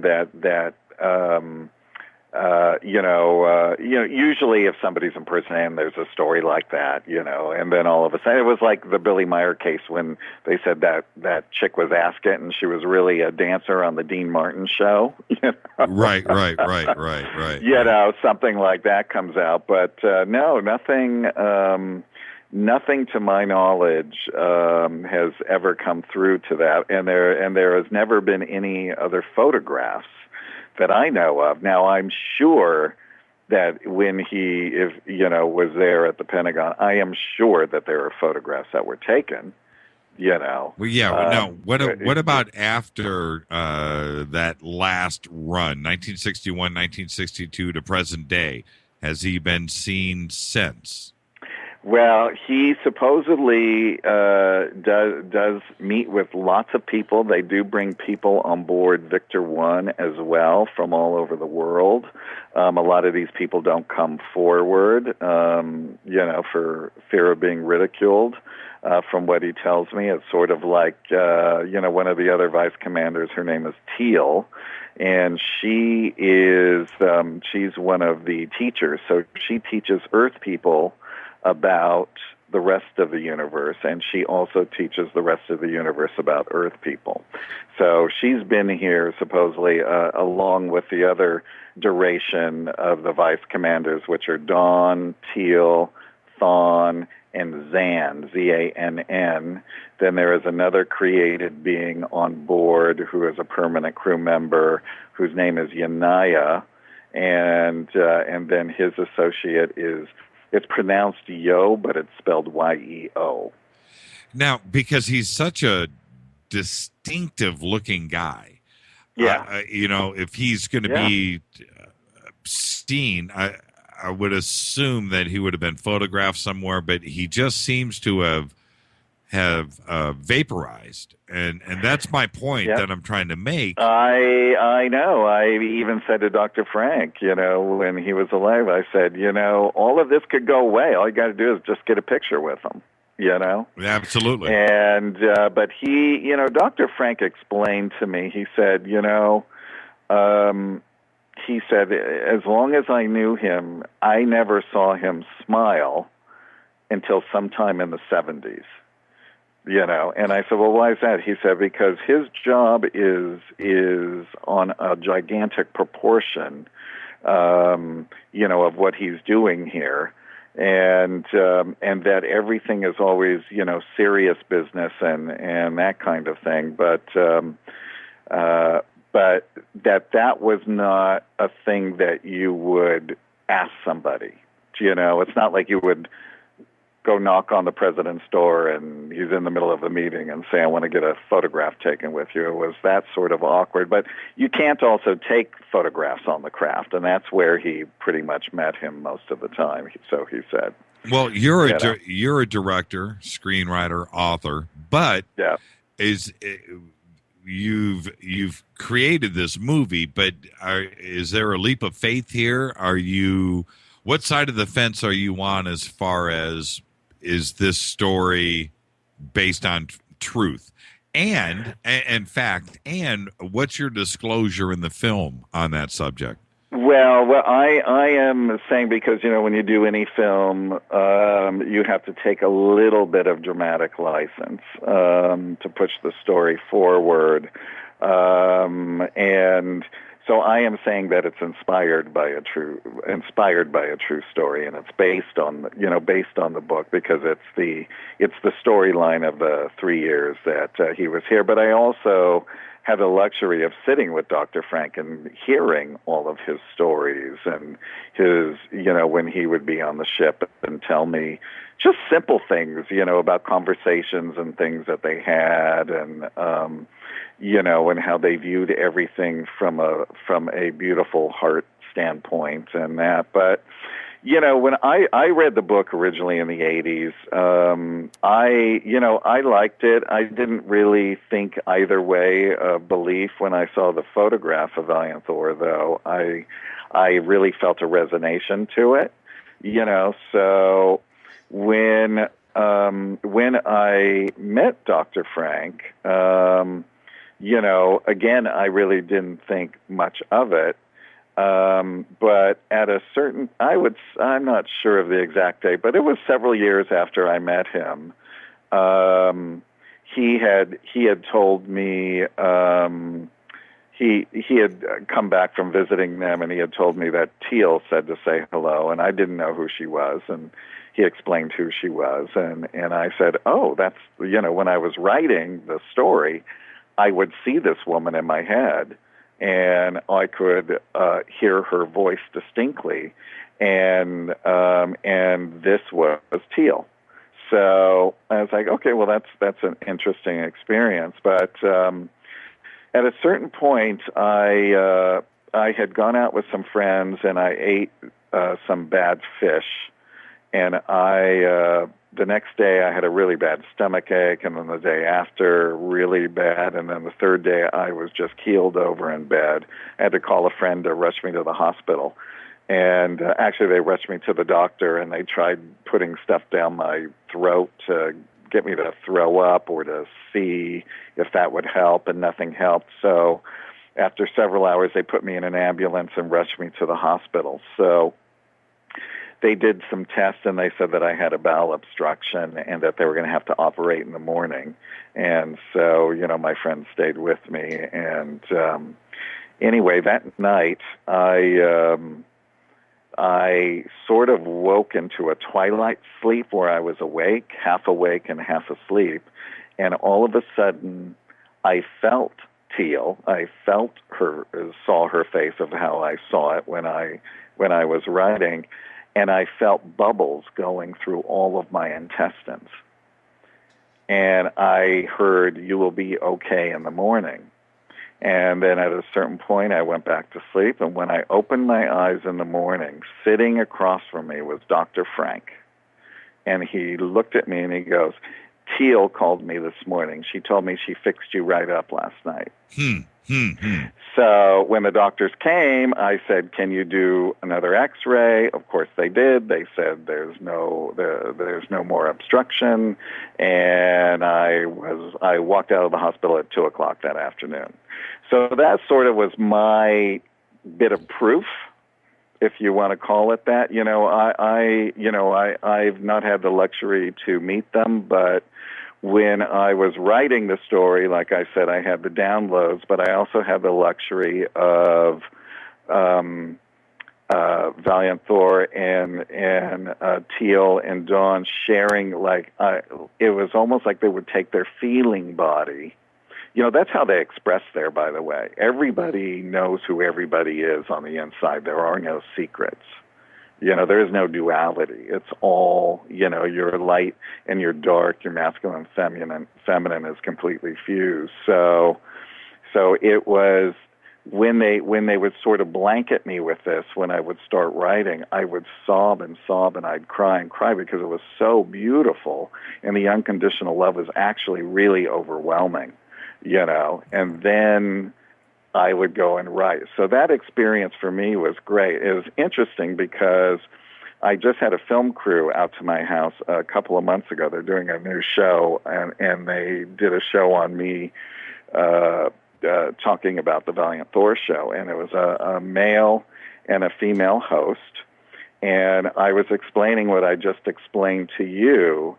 And at that same time, this unbelievable wave, even the crew members, this unbelievable wave of this unconditional love came into my house, and all of a sudden the female host started sobbing, and she couldn't stop.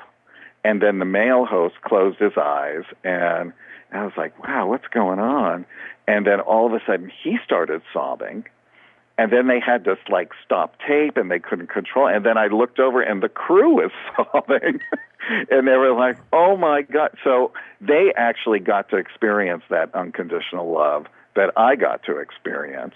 And I have to tell you, it took them over an hour to sort of regain themselves, to start again. But it was great that somebody else got to experience it too. So you're going to, in the movie, it's going to say, based on, how did you describe it? Inspired by a true story. Inspired by a true story. Yeah, but again, it's the whole, it's the whole thing, and then sitting with Dr. Frank, of him telling me other stories and vignettes that's in there, So it's really like the fourth act, which we built into, taking a little bit of dramatic license there, So, but that's in the big feature, not the short film. What happened to you as a young man? I mean, there was an experience somewhere that opened you up to having free thought. What happened? Was it your parents? Was it your sister or your family? No, I'll tell you exactly when it happened. I was about 10 years old, and I woke up one morning, and there was an angel in his astral body floating in my room. And I didn't understand it. The first thing that came to my mind that it was the spirit of one of my sisters or something, or my parents. And I ran into my sister's room, and I put my hand, and they were breathing, and I ran in my parents' room, put my hand under their nostrils, and they were breathing. And I just went back, and I contemplated it. And then not long after that, I was, when you're a kid, you take your baths at night, because you get up and go to school early. So I was taking a bath, and I was sitting there, and I looked into the nozzle, and my whole spirit was sucked out of my body, and it was catapulted way out into the middle of the cosmos. And all the questions, who are you? Where did you come from? How did we all come into being? All of those questions flooded through my head. And then I was sucked back into my body, and I felt my body just tingle. How old were you? How old? I was about 10 years old. Oh, both experiences were when you were 10. Yeah. That's an eye opener. They were not far apart.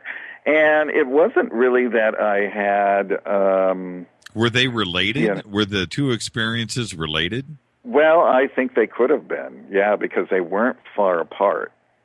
So, now with this, I want to go back to the angel really quick. Yeah. How long did that incident, that event, last?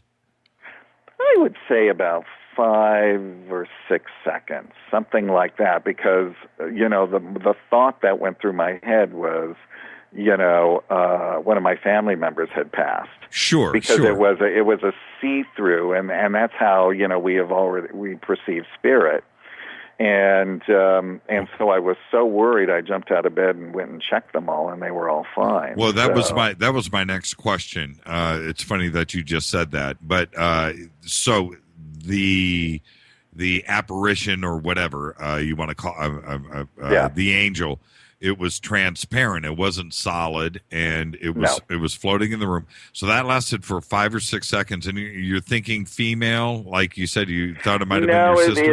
It was more. It was like a male, and it wasn't. It was more cherub-like, if you want to say. It wasn't like a full-on human form. It was more like wings. Were there wings? No, there wasn't any wings. Okay, flowing robes, and I'm not being sarcastic or anything like that. No, there wasn't. It wasn't a flowing robe. I just remember it floating, and just sort of traveling, across. across my room above the doorway there. I've never had anybody quite describe something like this, and it's fascinating. So you dash out of the room, everybody's still alive, and then I'm trying to put this all together in a linear fashion, if you don't mind. So then you think about a month or two later, this event happens in the bathroom. Did you see the same beings again, or no? No, it like was that? just being thrust out into the middle of the cosmos and seeing stars and space dust and all of that, and all the questions of who are you, where'd you come from, all those kind of things just flooded through my head, and then came back in. And I think even after those experiences, it's not like I went and I talked about them. I sort of just put them in a box inside my head. Right. And I never really thought about them that much again, and didn't really have any other experiences until I reached the age of 26, and I had a major spiritual awakening. And that's when those memories started coming back. And if I go back and I analyze them, I think that that those experiences happened early on because it's sort of inbred into your psyche, so that when things happen later on in life, that you're not fearful. Did you look? Obviously, you're in school. You're 10 years old. Yeah. How did you deal with your reality outside of your family? Going to school the next day must have been different from the day before the experience. Not at all. Not at all. It was just the experience happened, and that was it. It wasn't like I went into some deep contemplation over it. Right. I just continued, the way the way I lived my life, when I was a kid. Now I was definitely,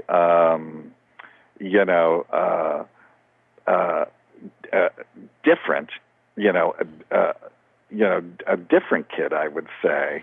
I mean, I had lots of friends, and I played with all my friends, and we had all those things, but I really think that I looked at things, sometimes a little differently, than other people. And so with today, because you had said that was the life change, that was the epiphany, that was the life-changing thing when you were 10 years old. Looking back now, how has it affected you? Well, it affected me in the sense that I know that it was something that happened to ingrain into me at an early age, that when I had my major spiritual awakening at the age of 26, that I didn't go into any kind of fear about it, because the awakening that I had back then was, I started having experiences in the dream states with master teachers, and it was an exchange of energy. It wasn't an exchange of voice. It was an exchange of energy. It was like things were getting put into my cells, and I was awakening, and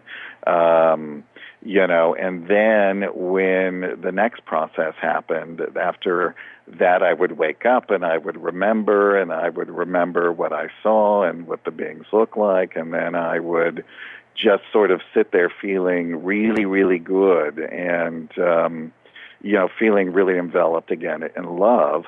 And then months after that, I would then wake up inside the dream and realize I was actually having this experience.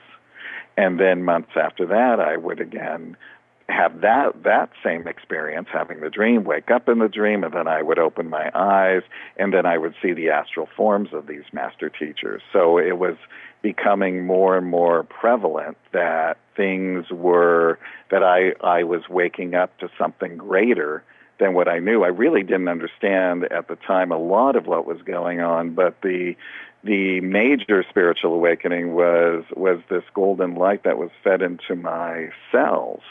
And all of a sudden, I just woke up to what the feeling of creation is, the beauty behind the creation of everything. And I could, I could look at a ladybug and just go, and I would just start sobbing because I could feel the thought and the design and the beauty that went into creating that. And then when I would move and I would see people, and I could feel their soul history, and I could feel,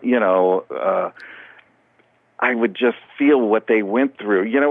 We all walk around, and there's that great saying that Philo of Alexandria said, be kind before everyone is fighting a great battle. Right. That is one of the most moving things I've ever heard, and it was like I could feel what they were going through, and I would just feel so much love for them that they were going through that and that they had the courage to go through that.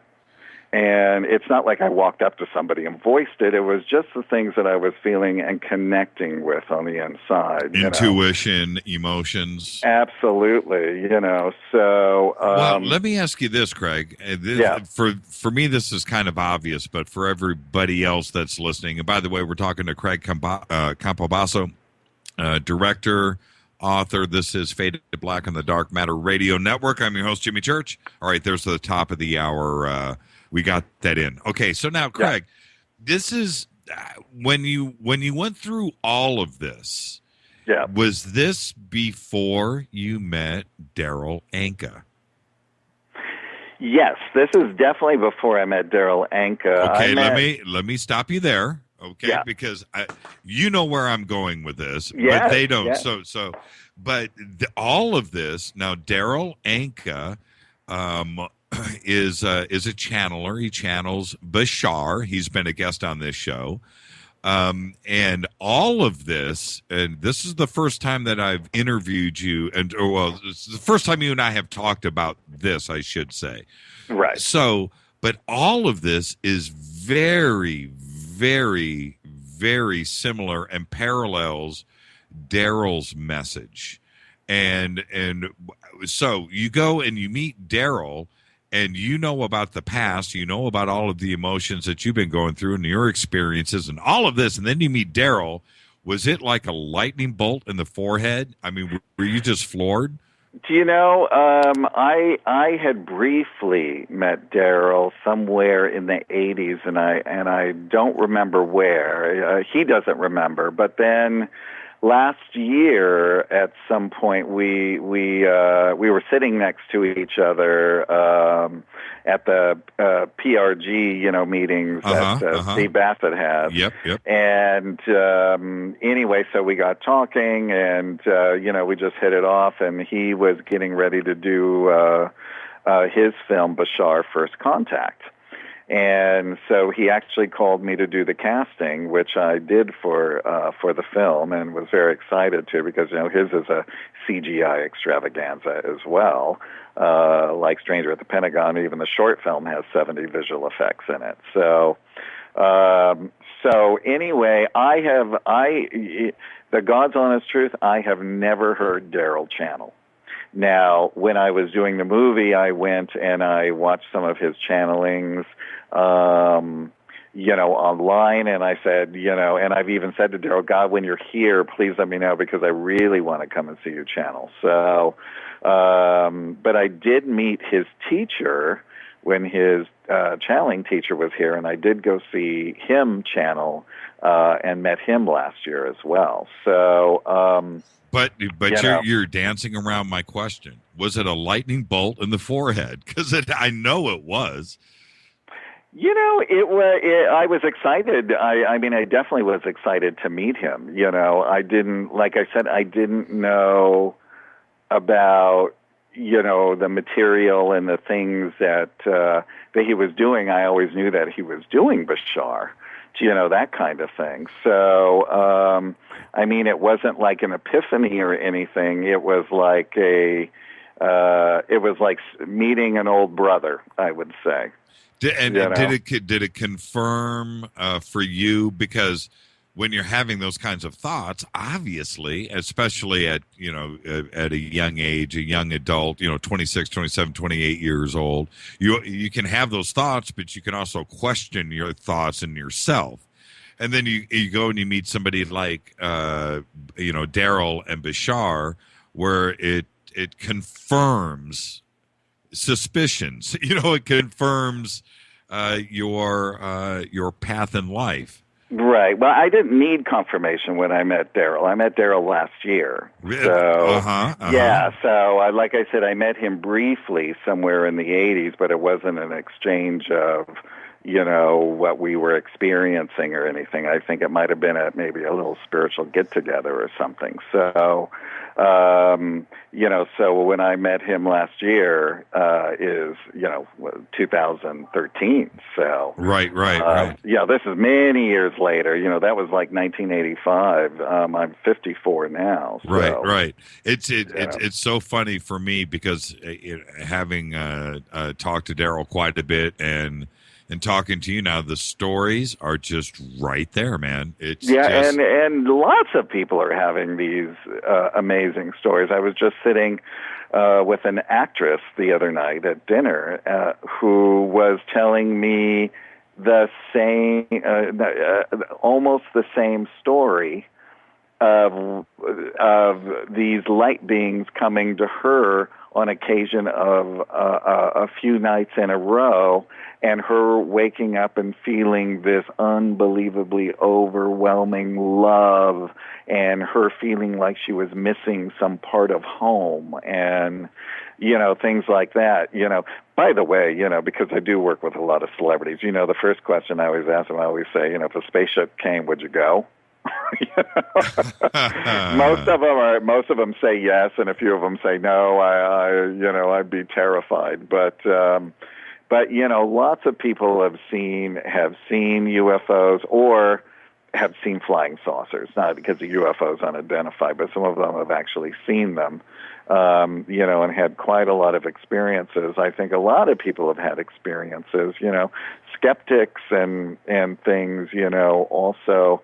I think belief systems are created through experience.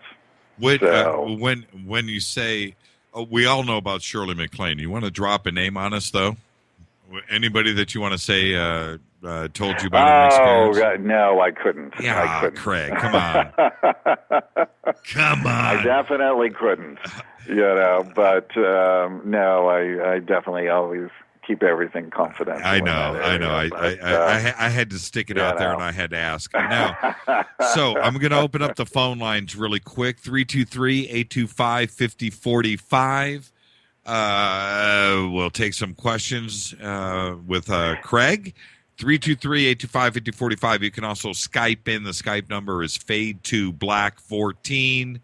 And I've got another stack of DVDs here. So.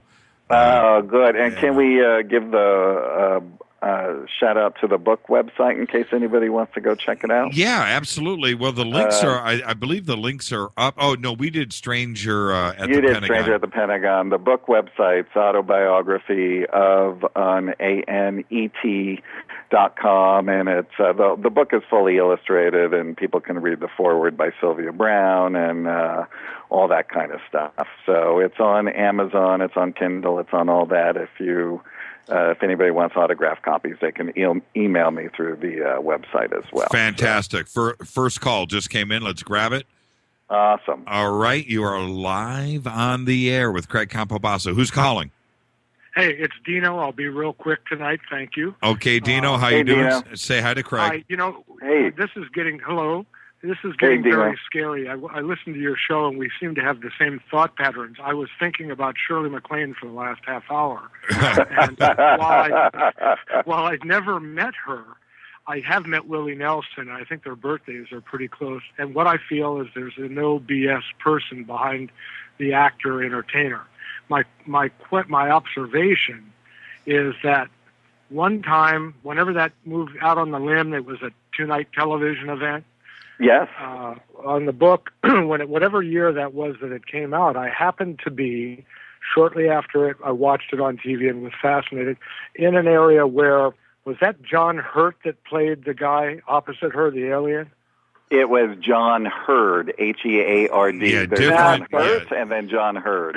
Yeah. Well, that's you're the guy, correct. and there was some kind of a little predicate event where he had come in a limo to put his hand in cement or something, and I happened to be, I wasn't even planning, I was just walking by, saw the crowd, saw that it was him, and I yelled out, and as he walked by, I actually didn't yell, he came pretty close to the barricade, and I said, I really loved the story, and then I told him something that would pertain to it, that I didn't intend for him to take it that way, and he stopped as he was getting in his limo, and he said, well, how can I contact you? He thought that I was the actual alien that Shirley MacLaine had met in South America.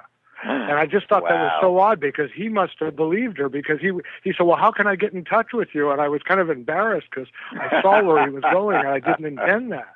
That is a great story, man. That's a great story. And by the way, that was one terrific miniseries. Yes, it was. It was really, really great. Thank you, Dino. Anything else? Dino, nice talking to you, man. Thank you, Dino. You have a great night. Bye. Great weekend. Yeah. Wow. That.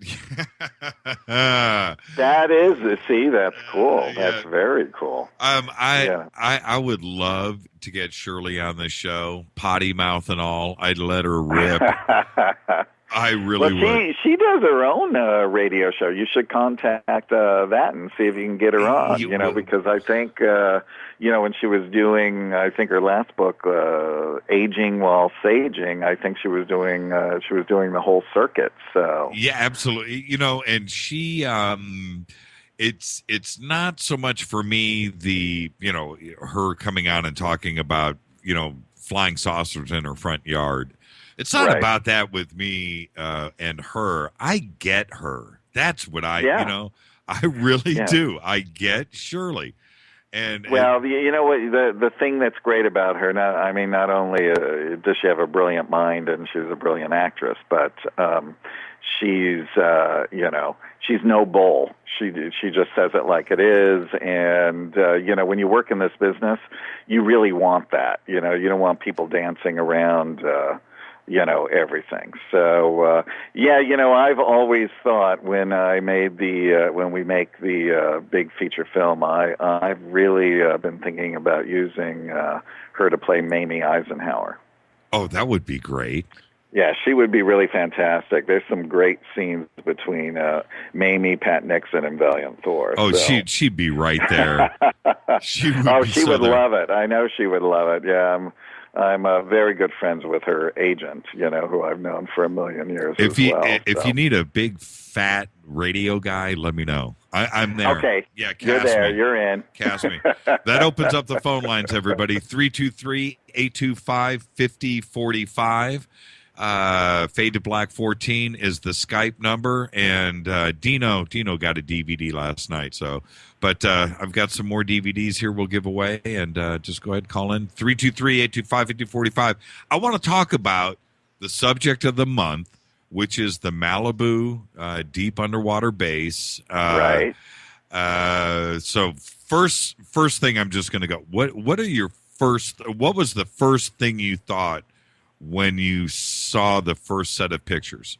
And I want everybody to know, you did this without me. You were just out, news. You saw. What did you think?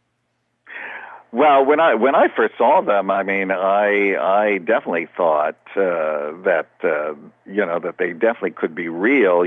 Like I had mentioned to you just before we went on air, I had a friend who lived on PCH for many, many years, who had the whole view of the ocean from every room, in her house, and she told me she would see. On many occasions, craft going in and out of the water all the time. I got a letter today, did I say letter? I got an email today. You know what comes in the mailbox back at the house? It's nothing but junk mail. Because That's everything now today, everything's electronic. You don't get bills. You don't get, and it's amazing. I'm not going to get a check in the mail. There's nothing that comes in the mail. That's right. I can't even believe I just said letter. I don't know the last time somebody wrote me a letter, but I got an email today. I was going to read it on the air, but I decided not to. But it was a family in Malibu that saw the video or the Huffington Post, whatever. But they said, we've been watching those lights forever. We know something's been going on. But this was, I think it was an aunt and a niece. We live together out here. Thank you for talking about this. But it's something that everybody out there has been doing forever, and with you, were you surprised when somebody told you? No. Were you surprised? Nope, not in the least, because I've heard that. I have many friends that actually live in Malibu, and and the one she was more not Malibu, but it was further down, more Santa Monica, but still on PCH. Where they saw it. Man, of course, I've heard them all from Preston Dennett, so, it's just amazing all the stories that he's researched and told, and I got to hear him tell me in person, so. Did you have an aha moment? Did you just go, okay, all right? Yeah. Well, it just seems, the farther along we go, the veil just keeps getting broken down more and more and more, and it's just going to become, who knows, in 20 years it might just be commonplace. There's another one. Yeah, exactly. Somebody just posted on Twitter right here. I'll just read it out loud. It's Josh. And he says, is there video of UFOs going and leaving the ocean? Yeah, lots. Yes, there's lots. Yeah. Lots. All you got, you know what, when in doubt, Google it. Man, it just all kinds of stuff pops up. It's amazing. And yeah. Go ahead. By the way, I just wanted to mention before I forget, if any of the listeners want to actually come and be the first to see the short film Stranger at the Pentagon on the Stranger at the Pentagon movie page on Facebook. I posted the link to go and get tickets. There is an after party as well. And what's the date on that, by the way? It's Saturday, September 6th. So it's from about 7 to 8:30. There'll be 3 short films, one on the Men in Black, another one I don't know what it is yet, and then Stranger at the Pentagon. We'll have the cast there. Eileen Davidson is coming. She plays Dina Thor, Val's wife. Uh-huh. She's the star of The Days of Our Life. She's nominated for an Emmy this year. And so what the festival is doing is they're opening up the tickets to just Stranger at the Pentagon people for this next week, and then it's going full public. So where's the after party going to be? It's going to be in Burbank. It's going to be at do you know where the IATSE soundstage is? Of course. Yeah, that's right there. Man. Yeah, that's going to be cool. You got it's the whole. It's going to be really cool, and it's free booze, hors d'oeuvres, and there's going to be dancing. And I think he said he may get an 80s tribute band or something like that. Okay, so, I can hook you up on that too, by the way. But so yeah, I mean, I'm not putting that together. The festival is, but I'm just saying what he had. The chairman had told me. It's going to be so cool. I am so looking forward. It really is, and I would just love the fans of this. To be there. So, because literally within another week and a half, it'll be sold out. I mean, I think it seats 275, and I think they're getting close to 200 already. So, just our cast and crew and, family members, friends, and all the people who help push this along, with our campaigns on Kickstarter and Indiegogo throughout these years. Can you give away 2 tickets right now to a caller? But you know what? The caller would have to live in L.A. They would have to live. Well, they'd have to live in Los Angeles, and be in Burbank and that kind of thing. Yeah, So, I'm just saying, would you do it if somebody called in right now from Los Angeles? Well, I'd have to go buy them. Oh, that's not... well, no, I mean, I don't have, I would just go buy them. Okay. So, How much are the tickets? They're $15. Oh, that's nothing. And that all goes to the festival, by the way. That it has nothing to do with us. So, Right. That's all festival, it all goes towards all their cost and all of that. So, and I think later on that night they're screening Forbidden Planet. So, my favorite movie of all time. Number two. Number two. But you're going to be coming to the party, so Hey, but it'll be on the big screen. I'm telling you right now, the Fade to Black crew is going to knock a hole in that free bar. They're going to wish. It's going to be really, really awesome. Yeah, so, I'm one of those guys. I'm one of those guys when I go up to the all you can eat buffet. They flip the sign around to closed. They see me coming. I'm telling you. There's this great thing on Facebook. It says, "All you can eat." Don't mean you stay here all day. It's like written in broken Japanese, right? Don't mean you stay here all day and eat. Mean you stay for 1 hour and go home. I'll tell you, over here in Burbank, there's a place called the I want to say it's like the New Asia Buffet or something like that. Really cool place, all you can eat, and it's really good. But at night after 5 o'clock, I think they have it's a separate bill, but they have all you can eat crab legs, and I'm telling you right now, wow. I will, and they just look at you because they know, man, I'm taking 8 trips back, and can I get some more butter? And but it's so funny, man. But it is just awesome. But they look at me, It's just like, come on, man, And I could sit there all night. I can't believe I just gave them a plug. But I think that's what it's called. It's really good. You did. Oh man. Okay, so now what stage are you now? Again, 323-825-5045. A couple last shots before we wrap this up, and it's been a fun night. Where are you now with the movie? What stage are you in the short film? Well, we're finishing up the visual effects. We're doing all of the sound effects, the music, all of that. So we're getting it ready, for the festival. Then after that, we're going to still do a little more extended things with it for the DVD for all the people who help donate and all that. And we're using it as the catapult. To raise money for the big film. Other films I've worked on, like Sky Captain and The World of Tomorrow, they wrote a script, they did a short film. That's how the film got financed independently. Absolutely.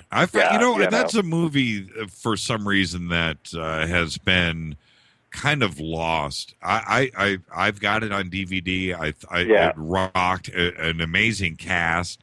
And to think that started off in somebody's bedroom.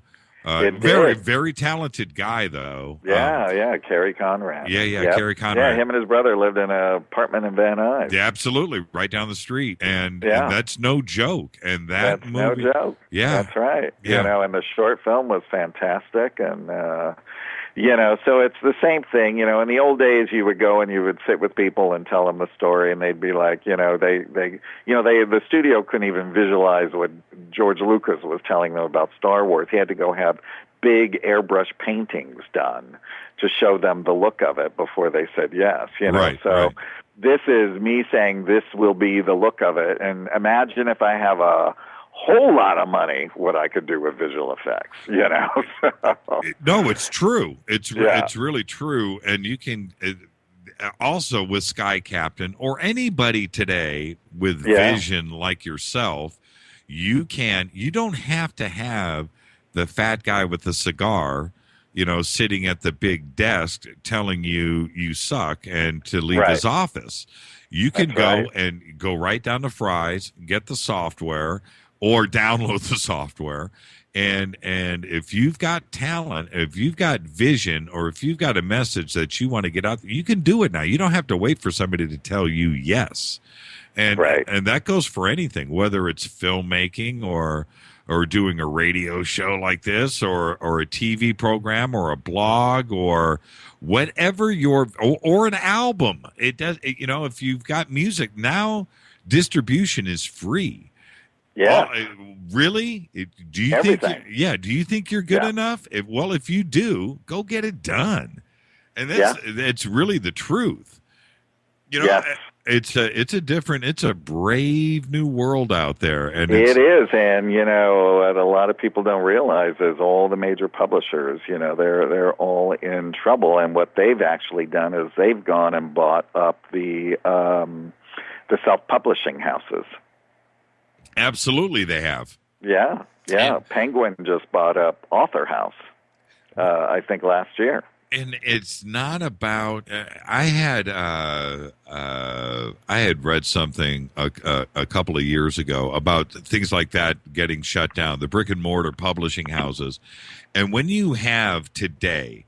When you have the ability to go and do your own music video, your own music video, and pop that baby on YouTube, get the advertising going. If it's good, it's going to catch. That's it. If it's good, it's going to catch. You don't need publishing. You can get your own, you don't have to depend on somebody else for that. Is publishing great? Yeah, I'm not saying it's not.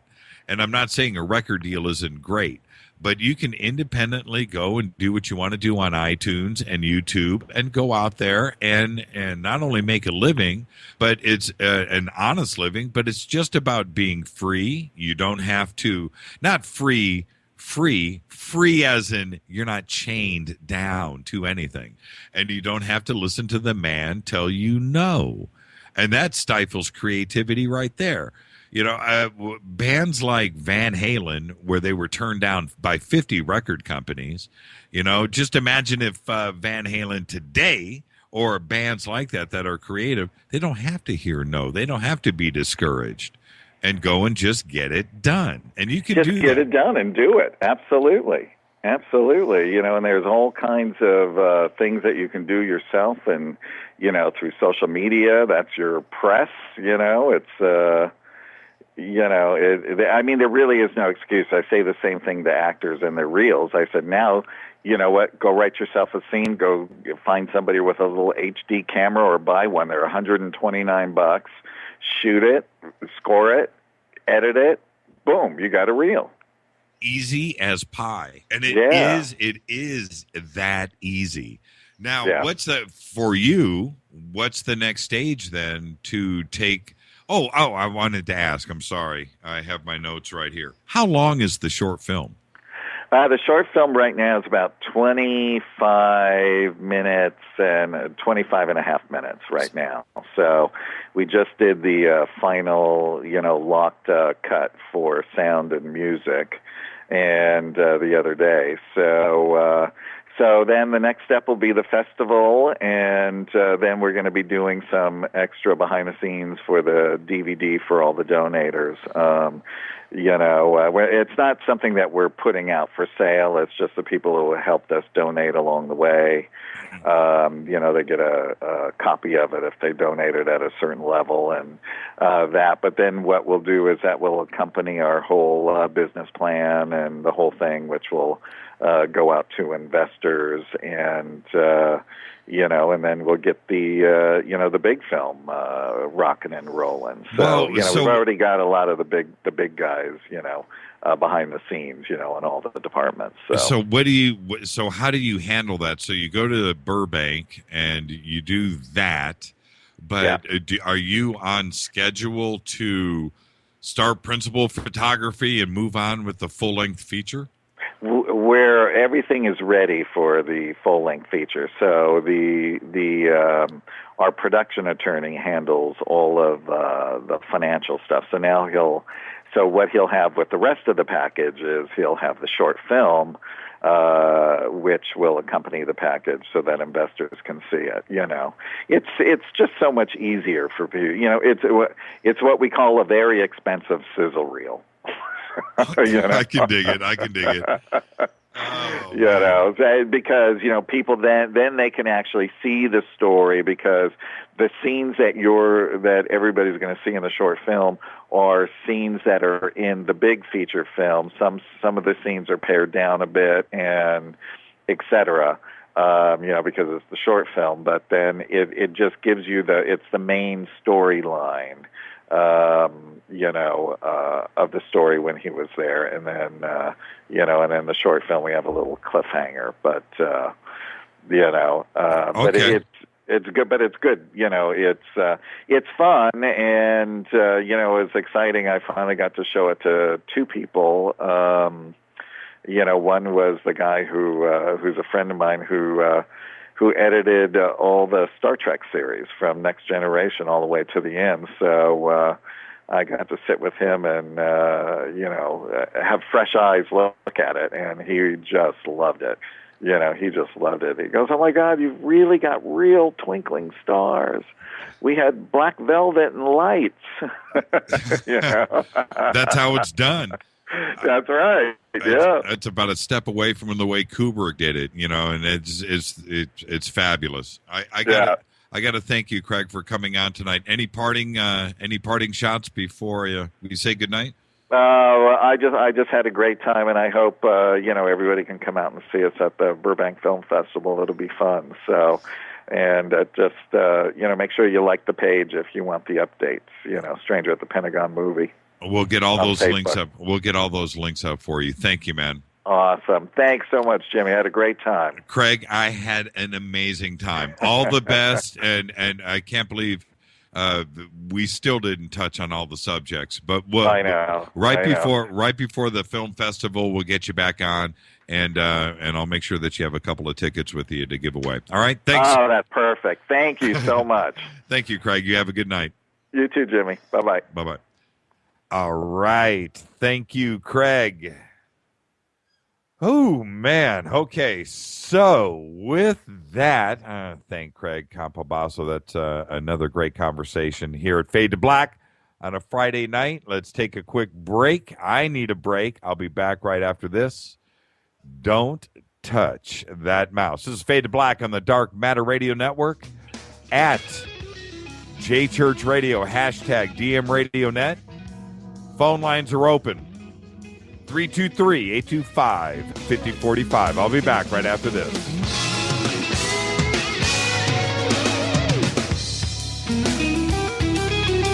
Hi everybody, this is Rob Halford, the Metal God on JimmyChurchRadio.com.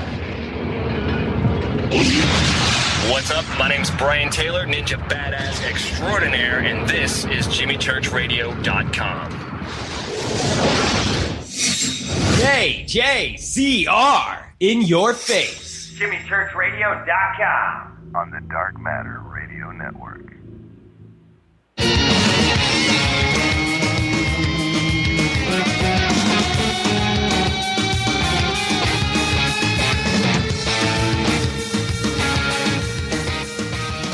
All right, everybody, welcome back.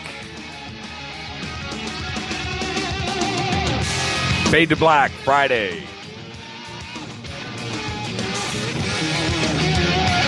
On the Dark Matter Radio Network. Fade to Black Friday. Bell Gab. I said it again. What's the date today? 20th of June. 161 days into the new year. All right. 323-825-5045. I do have a bunch of DVDs. Let's give these away tonight. And so I don't have to give them away next week. What do I have left? I got Stonehill. I got another Dennett. Oh, man. I even have a Richard Dolan, the one with me and Richard. Wow, I've got one of those. I got one of those today. There it is. Richard Dolan, UFOs from the 21st Century Mind with Jimmy Church live. There's somebody wants the Richard Dolan one. They're calling in right now. All right, you're live on the air with us right now. Who's calling? My name is Barry Copeland. Hi, Barry. How are you, man? Everything good tonight? Excuse me. I have an interesting story, and I didn't know about your radio show or the Fade to Black or Dark Matter Radio Network until probably about 5 minutes ago. Really? I had no idea. And my story is so fascinating. I've had to use the story in my classrooms. I teach humanities and creative writing. Well, Barry, before you get to that, how did you hear about this show? Well, it was interesting. I was just logging in to check my email, and I saw that off the coast of, I guess it's California, they thought there were some alien, some sort of alien structure that had been built under the sea. Right. And they had you on the show, and it was, and they, of course, they were treating it like a spoof, and I've lived with that for probably almost 30 years. So I'm familiar with that. I've learned how to deal with it. And I just thought I'd call. I had no idea I'd get in touch with you. I really didn't. Oh, that's fine. So what was your experience? Well, actually, it was about 30 years ago, and I live in Virginia, so it's a long way from you. And at the time, my cousin, whose father is a doctor, lived here in Virginia too, and my cousin Andy worked with me. I own a men's store here in Danville also, and we had a habit of every now and then going to his father's summer home on the lake. It's a Smith Mountain Lake near about 45 minutes away from where the store is. That night we had two other people with us, and we usually would go up there and go fishing and on the lake using my cousin's father's boat. And then we go back to the house and have nachos or whatever. I was kind of the teetotaler in the bunch. Still am, pretty much. And this house was located so that it sat on top of a little knoll. And I went to the balcony in the back of the house that faced the lake. And just on the edge of the property that was right up against the lake, there was a dock, and I kind of sat facing the dock, and I looked out toward the northwest, which would be Roanoke, Virginia. I'm sure you've heard of Roanoke. Of course. And so I looked up on the horizon, and I saw a dot of light that I couldn't understand. I really didn't know what it was doing there. It was too low to be a star, and yet, even though it was in the vicinity of Roanoke, which was from where I sat, a good 40 or 50 miles away, it was still too high to be a street light, but too low to be a star, like I've said. And so I just kind of puzzled over it, and I must have followed it for maybe 7 or 8 minutes. And I didn't tell the guys inside about it. I just was, dealing with it myself. And it turned out that all of a sudden, after having watched it for that period of time, the light started moving. It like it was shaking. And the moment that I noticed that, from that time to as much time as it would take to snap your finger, a flying saucer appeared about 70 feet to 80 feet up in the air, maybe even lower than that. And as far as where the dock was, it would have been about 50 to 60 feet to the northwest of the dock. And are you saying, Barry, are you saying it came out of the water? No. Okay. I was watching this dot of light on the horizon. I got you.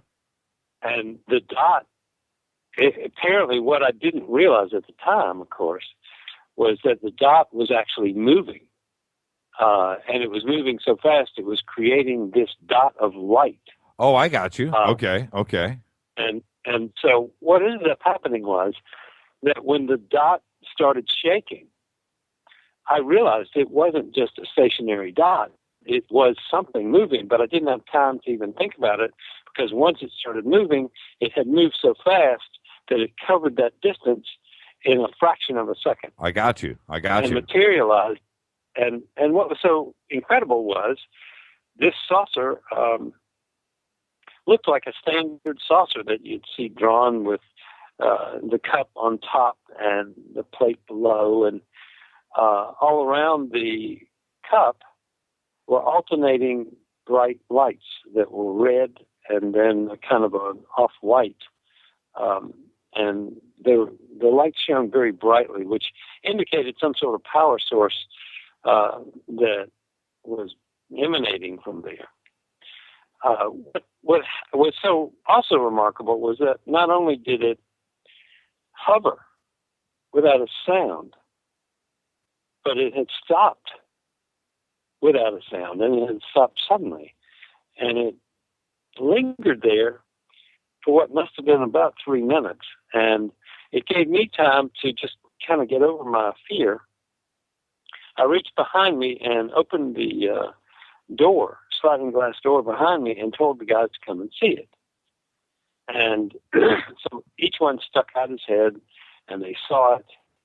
And shortly after the last one saw it, I looked at it again, and it zagged to the right and then zipped back toward where it had come without a sound, and it disappeared in a moment. I'm not a mathematician, but it's not hard to calculate the time it took to get from one point to another, the time it took to get from about Roanoke to where I saw it. It was going faster than the speed of light.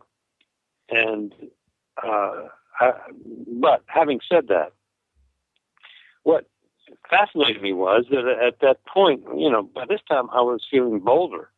And I turned to my cousin and I said, I wish I had had a pair of binoculars. Now, my cousin's father loved photography, and he had a particular appreciation for Zeiss Icon Leica lens, and he had a great pair of binoculars, which my cousin handed to me. Well, the 3 other people went back inside, and I went back on the balcony, and I had the binoculars. To my surprise, Jimmy, the craft came back, and it hovered at exactly the same spot. And this time, I no longer was afraid. I got my binoculars, and it was so close that I was able to see the red and white light, the window, as it were, filled up the entire lens. Unfortunately, the light was so opaque that I couldn't see inside the craft. Right. But this time I reached behind me and I opened the door, and I got each of the guys to come out and take a look in the binoculars. And they saw it too, and we watched it for a while, and then just like it did before, it zipped off. Barry, do you think it was there and had come back because you were there? Do you think it was communicating to you? Was there a connection? Jimmy, I promise, I have never lost sight of this. I've never stopped thinking about it. I've never stopped wondering about the very same thing. It's gotten to the point that, I would, you tell people this, and unless they're people like you and me, they even my brother doesn't want to believe that I really saw this. But eventually, what I did do, since, like I say, when I was teaching, usually when I teach, one of the first things I do, I have my students, since it's a controversial issues class, debate whether there is a flying saucer or not. And, I divide the class into teams and whatever. And I tell the team that is going to argue that there are flying saucers, that they're going to win the debate. Of course, they don't know why, and I send the other team off to the library to, get material to prove that it's impossible. Right. And that's when I tell the team that they're going to call on me as someone who has actually seen a flying saucer. And, of course, they're gasping. I'm their professor, and they're supposed to trust me, and yet I'm telling them something that for many of them is impossible to believe, and yet I'm supposed to be the person with the most integrity in the room. When did this happen? What year was the sighting? It was about 30 years ago. About 30 years ago. Now, everybody that was in the house with you that came out, behind the sliding glass door, how many? You said there were... There were three other guys. So have the three of you discussed this in the last 30 years? Well, my cousin, whose dad owned the house, he and I talked about it all the time. He lived in Myrtle Beach. Unfortunately, he passed away a few years ago. One of the guys, I think, still has a hard time reconciling himself to what he saw, and he claims that his vision was impaired, which is interesting. I don't know why it frightens him so. But the fourth guy was an interesting guy who I didn't know. He was a friend of my cousin's. And the fourth guy was named Gerald. And after a while, after so many years of, hearing people, say, you don't know what you're talking about. I was at my store. I'm an adjunct professor, so I don't teach there all the time. I'm at my store a lot. And one day, probably about 7 or 8 years after we'd seen the saucer, a woman who I thought knew Gerald, because Gerald was, like I said, my cousin's friend, not mine, came in the store. And I thought maybe she's the one who had married Gerald. And I said, you know Gerald, don't you? And I said, aren't you married to him? And she laughed. She said it was. And I said, well, did he ever talk about the flying saucer that we saw? And she really laughed, and she said, that's all he ever talked about. And so here it is, another 15 years has gone by, maybe 16. And I decided that what I would do, actually it would have been more like 17 or 18 years. And I finally located this Gerald. A very, very nice, simple guy. I think he's maybe a carpenter, but really just a nice guy. And I said, Gerald, look, I want you to come to my humanities class, and I want you just to tell my students, what you said. As a matter of fact, maybe you'll get involved with this debate. I thought, wouldn't that be something if I gave my little spiel during the debate, and then he came up and corroborated everything I said. And Gerald sounded so nervous about it. This is one of those things that can really shake you to the roots. My whole cosmology has changed since since I saw this. Of course it has. Hey, Barry, let me ask you a question real quick because we're at the end of the show. Now so I want to get to the bottom of a couple of things. With what you saw, now that you've had 30 years to think about it, do you think it was from out there, or do you think it was something that possibly we built here and it was? No. We couldn't have done it. The speed was too fast. The craft was too agile. We don't have anything like that. As a matter of fact, Jimmy, it wasn't. It was late last year. I finally decided that I was going to pay a professional lie detector specialist to put me through a lie detector test. And this man came all the way up from Charlotte, and he and I met in North Carolina. And I'll never do that again. He hooked me up to all of these, to his devices, and put me through the same sort of grill that he would do for a prisoner who was maybe lying about the charge against him. And this felt like it took forever, but it probably just took 45 minutes to an hour. And, when it was over, I said, okay, what are the results? And he said, you're definitely telling the truth, which I thought, now I can go to my brother and I can say, look, this is all you need to know. I'm a writer, so I write about it, all the time. I write poems and essays about it. And it's something that I'm more than willing to share the story of, because I think we all need to know that. And that's why I'm calling you.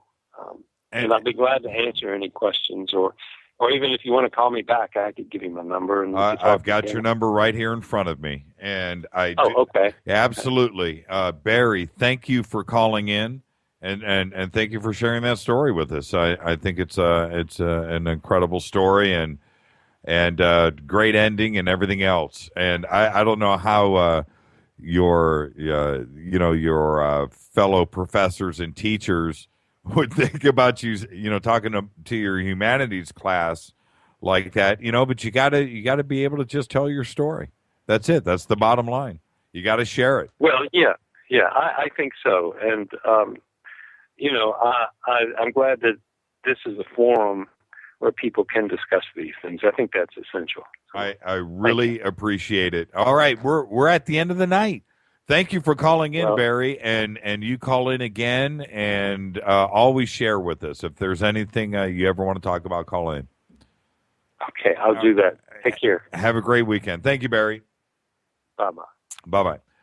All right, so that wraps up another week here on Fade to Black. Wow. Woo. Okay, I was just looking over before we wrap here. I just want to make sure that I am seeing this correctly.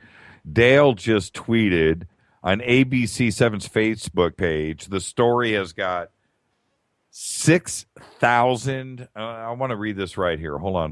Let me roll back. 6,001 likes. What? 1,749 comments and 3,011 shares. Are you kidding me? I did see this picture that oh my goodness, this picture that was posted. Somebody took a picture of their TV set, and I got to tell you, if that is me, take me out somewhere and shoot me in the head. Tell me I don't look like that. Oh, my goodness. Oh, oh man. All right, Leslie, I just saw that. Lou, I'm serious, man. We are going mano a mano. And this is what I want to do, everybody. We're going to figure out a way. We're going to do Jeopardy. And I believe I can go ahead and do a group call. And I'll have everybody call in. Everybody, and we are going to do a Jeopardy live here on the show, and we'll come up with some pretty cool gifts. We have a very, very cool gift drawer here that is stuffed, but We got to figure out a way that there can't be any cheating. Can't be any Googling. We got to figure out that. So let's come up with some rules over the weekend, and let's all communicate. Let's all get it together. But I think we do UFO Jeopardy next week on the show. I'm serious. And none of this, you know what? I'm going to leave it up to Dale. I think Dale can come up with the honest scheme, and we'll get this all laid out. But I'm in. I am so in. Or wait a minute. Or should I be Alex Trebek? I could be Alex Trebek, and I'll come up with the questions. Am I doing this right? Now, if I do it, if I'm Alex Trebek, can I answer my own questions? Or if I'm Alex Trebek, do I just make sure that Lou can't answer them? All right. We'll come up with something fun this weekend. All right, everybody. I can't believe it. It is Friday. Oh, man, I get to sleep in tomorrow. And thank you, everybody. I've had just an absolutely amazing week here on the show. And next week, we'll have James Swagger on. I'm only announcing that because James is a friend of the network. Okay, but everybody else, we got to keep that stuff close to the chest, and we will make that announcement Tuesday and Wednesday next week. And that's it. I am ready, man. I am so out of here right now. It just an exhausting day. ABC 7 kicking off the morning, and everything else that went on today and all of the other stuff that went on. I just got to say, it has just been a crazy, nutty, freaky, insane week. Oh, Dale just posted again. 6,920 likes, 1,991 comments, 3,484 shares. That's 5 minutes later. Are you being serious? You guys are messing with me. That's absolutely insane. Who would want to look at that? Yeah. Oh, I saw your comments. Somebody commented about what was going on. Oh, I see you, Lou. About the comments on the beach. I thought that was honest. I thoroughly enjoyed that. They didn't know what was going on, and to get hit with that, no, I thought that was cool. And I thought that ABC 7 did an honest job with it. I really did. So, no, I have no complaints. None. They could have pictured me there with, just something insane. No, I thought they treated it all good. All right. So with that, let's wrap this up. Good night, everybody. Have a great, safe weekend. Coming up next, Big Picture Science, followed by After Dark with Brian Alvarez. Special thanks to Keith Rowland and Art Bell. I think we have an Art Bell announcement for next Wednesday, according to Keith, by the way. There, I said it, Keith. Fade to Black's executive producers, Rita Kumarian. Show is produced by Hilton J. Palm and Mark D. Kovar. Announcers are Steve Harder and Mark D. Kovar. Music is this guy right here, Doug Aldrich. Show intro is performed by the one and only Space Boy. Fade to Black is produced by KJCR for the Dark Matter Radio Network. I am your host, Jimmy Church. This is Fade to Black. Everybody have a great, safe weekend. See ya.